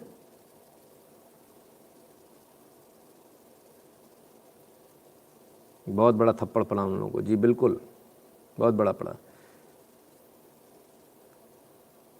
चोर की दाढ़ी में रहने का संस्कार जी कहते हैं, अच्छा जी। और अभिषेक रॉय बर्मन प्रणाम कह रहे हैं, प्रणाम भैया, बहुत बहुत धन्यवाद आपका। तो ये चीज़ है, ठीक है ना। खैर, शाहिद खान कहते हैं मुगल्स हमारे बाप थे। सर आपके होंगे, आप क्या शायद उसको बाप कह देते होंगे जो आके आपका घर तोड़ दे, बलात्कार कर दे, तो वो शायद हो जाता होगा, हमारे यहाँ ऐसा नहीं होता। खैर, तो ये सारी चीज़ें हो रही, मिथ टूट रहे। चलिए अब ज़रा ये भी देख लीजिए, इस एक वीडियो को भी देख लीजिए, और भी बहुत कुछ हो रहा है। बंद करके भाग जाओ ना, जेल चले जाओगे, जमानत नहीं होगी किसी कीमत पर। हाँ, ये सब ये बंद करके भाग जाओ ना, जेल चले जाओगे, जमानत नहीं होगी किसी कीमत पर। हाँ, ये सब इलीगल काम। एक भी दुकान मुर्गा की नतीजा खल से अभी उठाओ यहाँ से और दिल्ली में बेचो जाके। लॉन में मुर्गा नहीं बिकेगा, दिल्ली में बेचो। लोग निकलते भी नहीं होंगे यहाँ से। अभी आपको बदबू नहीं आती है आप लोगों को? तो ऐसे नहीं चलेगा भाई, ये बिल्कुल नहीं होगा। आप ये बंद करो और लेके जाओ। तो साहब खुले में थे, मीट की दुकान लगाई थी, बदबू आ रही, तमाम सारी चीज़ें। लोनी के विधायक हैं, भाजपा के विधायक, बोले कि भाई ये यहाँ नहीं चलेगा, इस तरह से ऐसे खुले में मीट नहीं बिकेगा, इसको बंद करो। सही बात है, खुले में मीट बिकना कई सारे राज्यों में नहीं होता है। तो fact is Indo Iranian but leftist has twisted as Indo Aryan. ठीक है, तो खैर तो ये चीज़ें हुई, उन्होंने भाई दुकान बंद करा दी।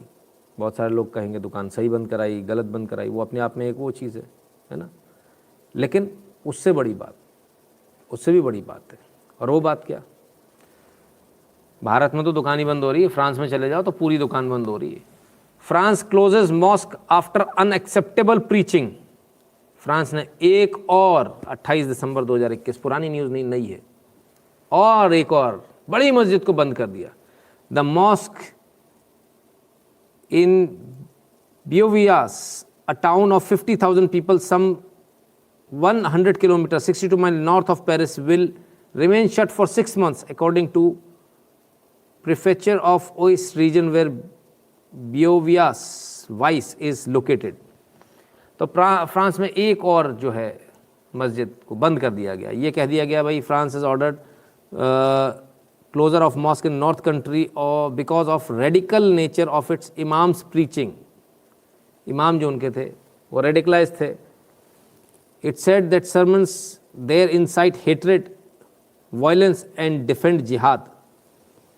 तो साहब एक और जगह फ्रांस ने एक और मस्जिद को बंद कर दिया और नफ़रत फैला रहे थे। बहुत सही किया, क्योंकि ऐसे वीडियोस हमारे पास भी बहुत सारे आते हैं, आप भी देखते हैं, हम भी देखते हैं।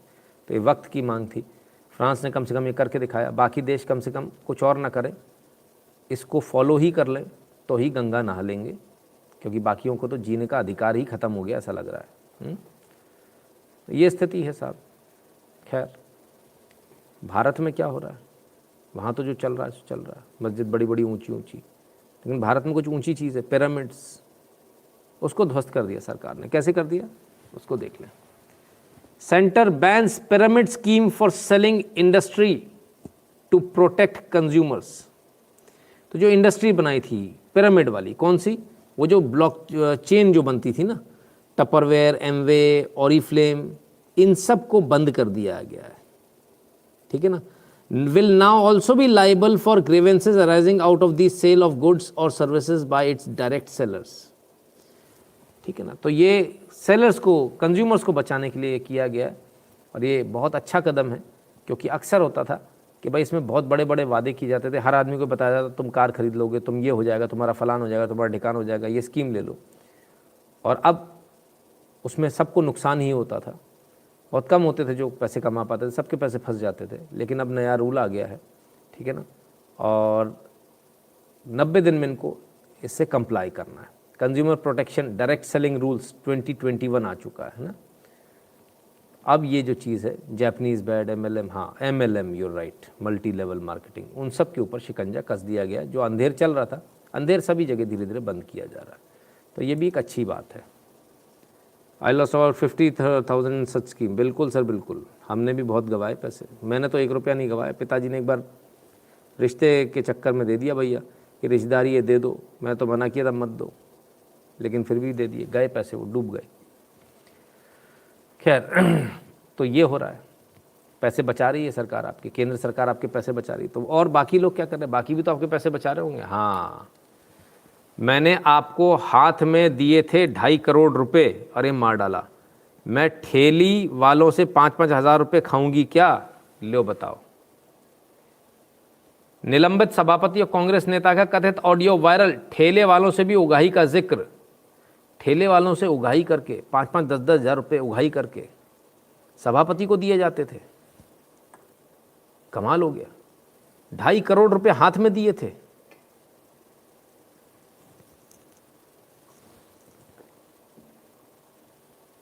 सोचिए साहब, क्या कमाल की बात है। कुर्सी के लिए 2.5 करोड़ दिए थे। महिला वो कह रहे हैं ठेले वालों के पैसे हिमांशु ले गया, पुरुष झूठ बोलता है ये। महिला वो ठेले वाले कह रहे थे मैंने बोल दिया, तीनों चारों ठेले वाले लेकर आए थे, मेरा नाम क्यों लगा रहे हैं बिना बात के, मैंने भेजा नहीं, लेना नहीं, देना नहीं। तो साहब बड़ी पूरी ऑडियो इनकी वायरल है, ट्रांसक्रिप्ट इनकी रखी हुई है। और ये कहाँ हो रहा है? अलवर, राजस्थान में। कांग्रेस के जो नेता हैं उनकी आपसी बातचीत है। निलंबित सभापति हैं, इसमें हिमांशु जी पर आरोप लगे थे। कमाल है भाई। एक तरफ एक वो है जो आपका पैसा बचा रहा है, दूसरी तरफ वो है जो उगाही करने में लगे हैं। खैर, आज ड्रग्स की बात हो रही थी, तो जरा ड्रग्स की और बात ले लीजिए। बड़ा ज़खीरा पकड़ा है साहब ड्रग्स का। बड़ा ज़खीरा पकड़ा है, ह्यूज, नॉर्थ त्रिपुरा में। और ये एक्चुअली धंधा चलता है नॉर्थ त्रिपुरा में। ये वहाँ से जा रहा था, वहाँ पकड़ लिया गया, आसपास के किसी राज्यों में जा रहा होगा। तो 2,500 बॉटल फेंसिडिल कफ सिरप की पकड़ी गई है। सॉरी, 2,500 बोलो, 25,000 बॉटल। 25,000 एक जगह से पकड़ी गई, दूसरी जगह से 4,655 पकड़ी गई, और 31,824 टैबलेट्स भी पकड़ी गई। कमाल है, कमाल है भाई। मतलब ड्रग्स देखो, नशा देखो, हर तरफ से एक से बढ़कर एक है। ये WB वाला है, दुर्गापुर। ठीक है, तो ये सब आपने देखा। बहुत सारे लोग भारत से थोड़े दुखी है, भारत में ऐसा, भारत में वैसा। आइए आपको अफगानिस्तान की न्यूज़ दिखा दे। बहुत सारे लोग अफगानिस्तान के बारे में बहुत दिनों से पूछना चाह रहे हैं, अफगानिस्तान में क्या रहा? कुछ नहीं हो रहा सर, जो हो रहा था वही हो रहा है, कोई ज़्यादा फर्क नहीं आया। महेश शर्मा जी बहुत बहुत धन्यवाद। जो तब चल रहा था वही आज चल रहा है। आइए देख ले।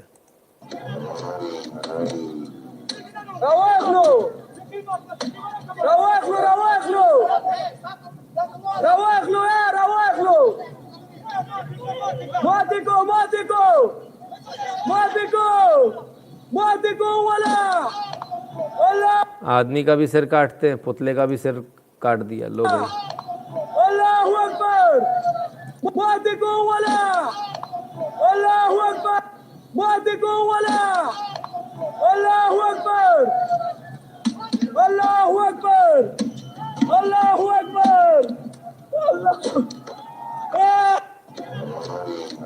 कमाल है भाई।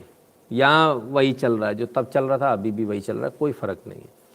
जो तब हाल था वही अब हाल है। ठीक है ना, कोई ज़्यादा फ़र्क नहीं आया। आइए और ज़रा देख ले जो और क्या क्या चल रहा है।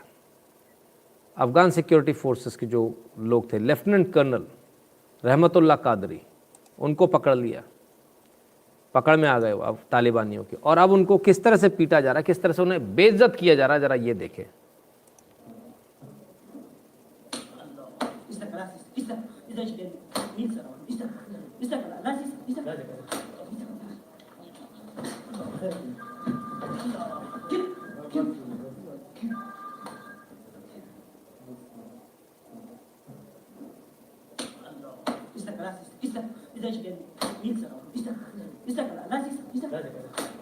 ये इसलिए किया जा रहा है ताकि लोगों का भरोसा अफ़गान फोर्सेस से हमेशा के लिए उठ जाए। ये इसलिए किया जा रहा है।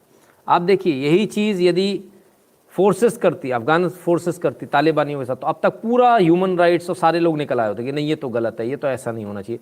लेकिन अब जो फोर्सेस के साथ, जो अफगानिस्तान की फोर्सेस के साथ हो रहा है, उसमें कोई बाहर नहीं आ रहा निकल के, कोई नहीं कह रहा कि ये गलत हो रहा है। ये डर बैठाने का एक तरीका, ये बैठाने का, ये आपका मोराल तोड़ने का एक तरीका है कि फोर्सेस देख लो किसी मतलब की नहीं, कल को फोर्स बनेगी तो कभी खड़ी ही नहीं हो पाएगी। अफगानिस्तान में ये हल कर दिया कि फोर्सेस कभी खड़ी ही नहीं हो पाएंगी।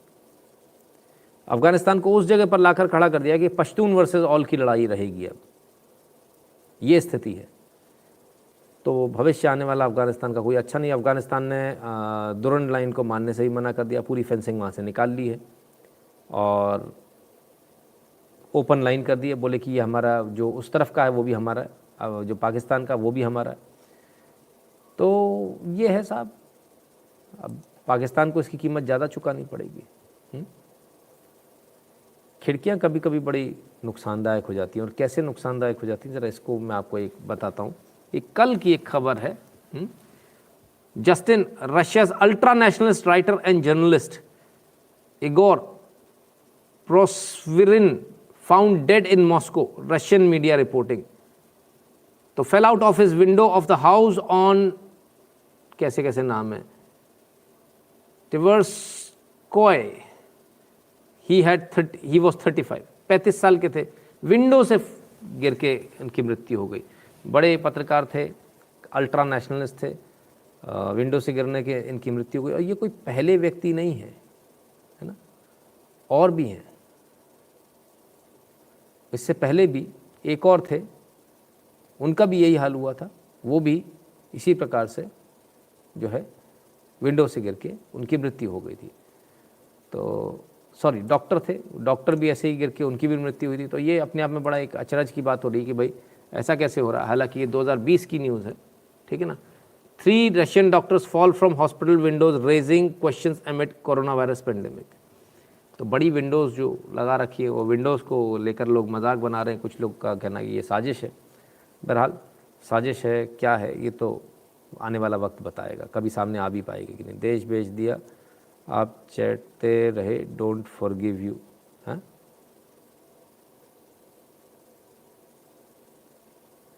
चलिए, तो ये है। अब क्या, अब आपको एक वो खबर दिखाते हैं जिसको आपको देखकर थोड़ा सा अच्छा लगेगा। डीडी न्यूज़ संस्कृत, दूरदर्शन ने संस्कृत में न्यूज़ शुरू करी है, और ये डीडी न्यूज़ संस्कृत। और ज़रा इस न्यूज़ को भी सुन लें।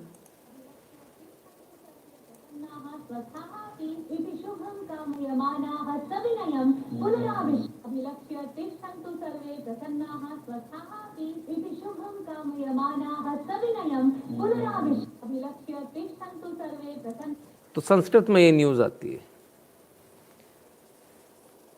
संस्कृत में ये सारी न्यूज़ चलती है। सर मैं भी टपरवेयर मेंबर हूँ। अच्छा जी, ठीक है, तो आप लोगों के लिए रेगुलेशन आ गया सर, उसको देख लीजिएगा, है ना। उस रेगुलेशन को सबको फॉलो करना ही है। और पागलपन की हद क्या होती है ये तो एक आपको बताया। ज़रा पागलपन की हद देखिए साहब, ये इंजेक्शन इस प्रकार के बॉटॉक्स से पता नहीं क्या है, इसके इंजेक्शन्स लिए जा रहे हैं इस तरह से अपने होठों को बनाने के लिए। अब ये नया फैशन आ गया, मतलब हद दर्जे का पागलपन है भाई। ऐसा गजब का पागलपन मैंने आज तक नहीं देखा। और मेरा निवेदन सिर्फ इतना है कि जितनी भी माताएं बहनें देख रही हैं, भैया मेहरबानी करके ये पागलपंती मत कीजिए, आपका पूरा थोबड़ा बिगड़ जाएगा किसी दिन इस चक्कर में, है ना। ये पगलापंताई बिल्कुल ना करें आप लोग। कुछ भी चलता है फैशन के नाम पर, इसको बिल्कुल ना करें। कमाल है, कमाल है, बिल्कुल ही कमाल है वाकई में। हमने बड़े बड़े पागलपंताई देखी, लेकिन ऐसे लोग नहीं देखे। खैर, तो चलिए, कभी कभी क्या होता है सर कि दिमाग लगाना चाहिए। लोग दिमाग नहीं लगाते, मेहनत बहुत ज़्यादा करते हैं। आइए दिमाग लगाने वाला एक ज़रा वीडियो देखिए।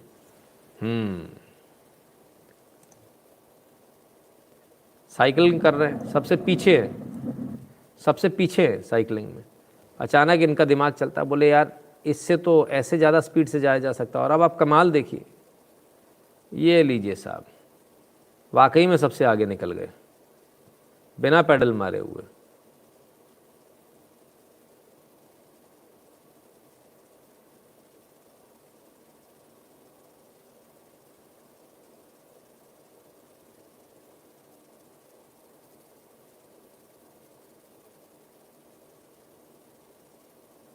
बाकी बेचारे पेडल मार मार के परेशान हैं। एरोडायनेमिक्स, यस,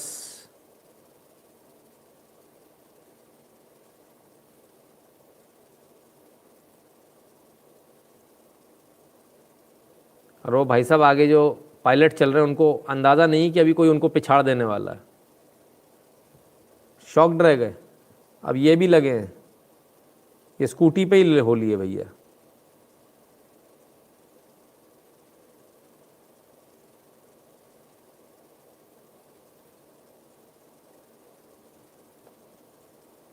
तो कभी कभी जब आप मेहनत करें तो मेहनत के साथ दिमाग भी टोटली फिज़िक्स, यस बिल्कुल फिज़िक्स के सीधे सीधे नियम है। तो मेहनत के साथ थोड़ा दिमाग भी ज़रूर लगा लीजिए, क्योंकि कई बार दिमाग से भी काम हो जाता है, ठीक है ना, और ज़्यादा बेहतर तरीके से होता है। कुछ लोग दिमाग लगाते हैं तो कुछ लोग बिल्कुल ही बिना दिमाग के चलते हैं। कई बार ऐसा होता है कि जानवर इंसानों से ज़्यादा अच्छा दिमाग लगा लेते हैं। विश्वास नहीं होता तो इस वीडियो को देखिए। स्मार्ट वर्क्स, इस समय कुत्ता ज़्यादा स्मार्ट है।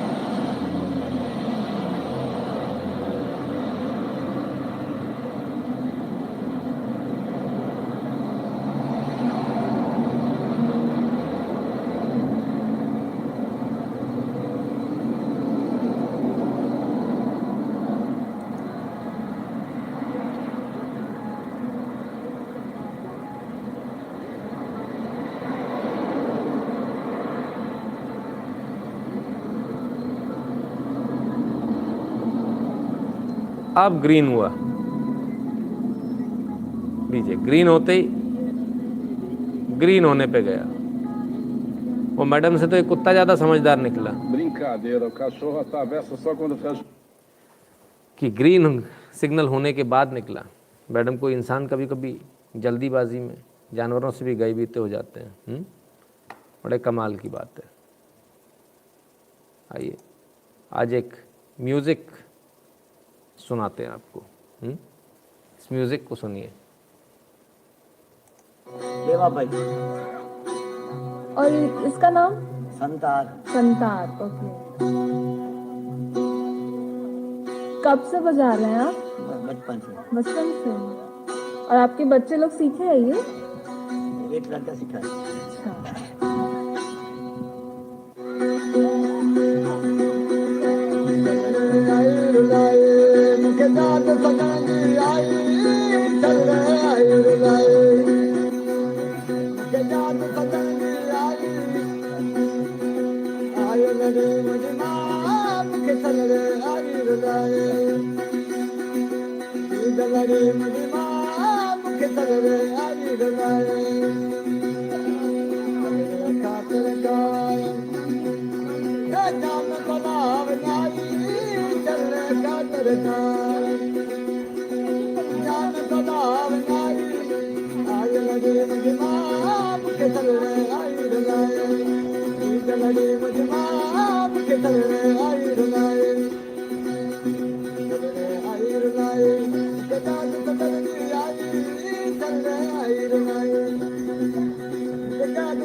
तो साहब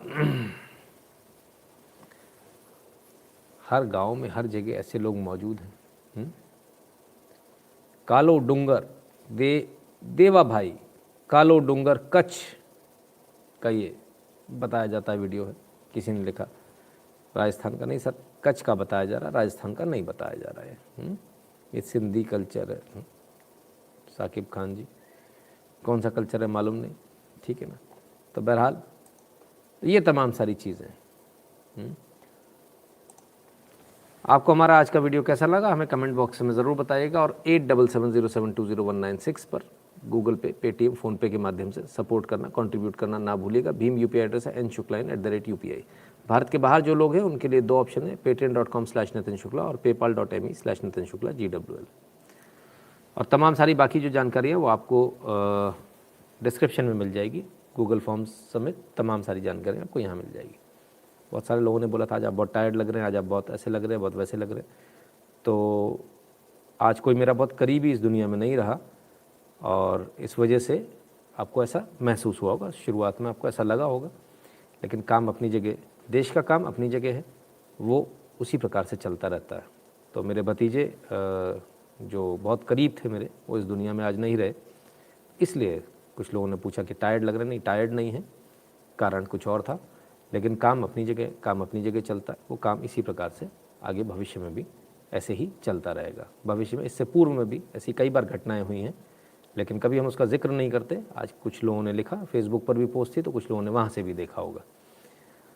तो कुछ दिन पहले आपने सरकारी कर्मचारी 18 माह के डीए के संबंधित न्यूज़ जो आपने दी थी, क्या वो वेरीफाई करके दी थी? हाँ, वेरीफाई करके ही दी होगी अरिंदम चौधरी जी, है ना? ठीक है ना? तो ये बहुत सारी चीज़ें। So this is how things goes on.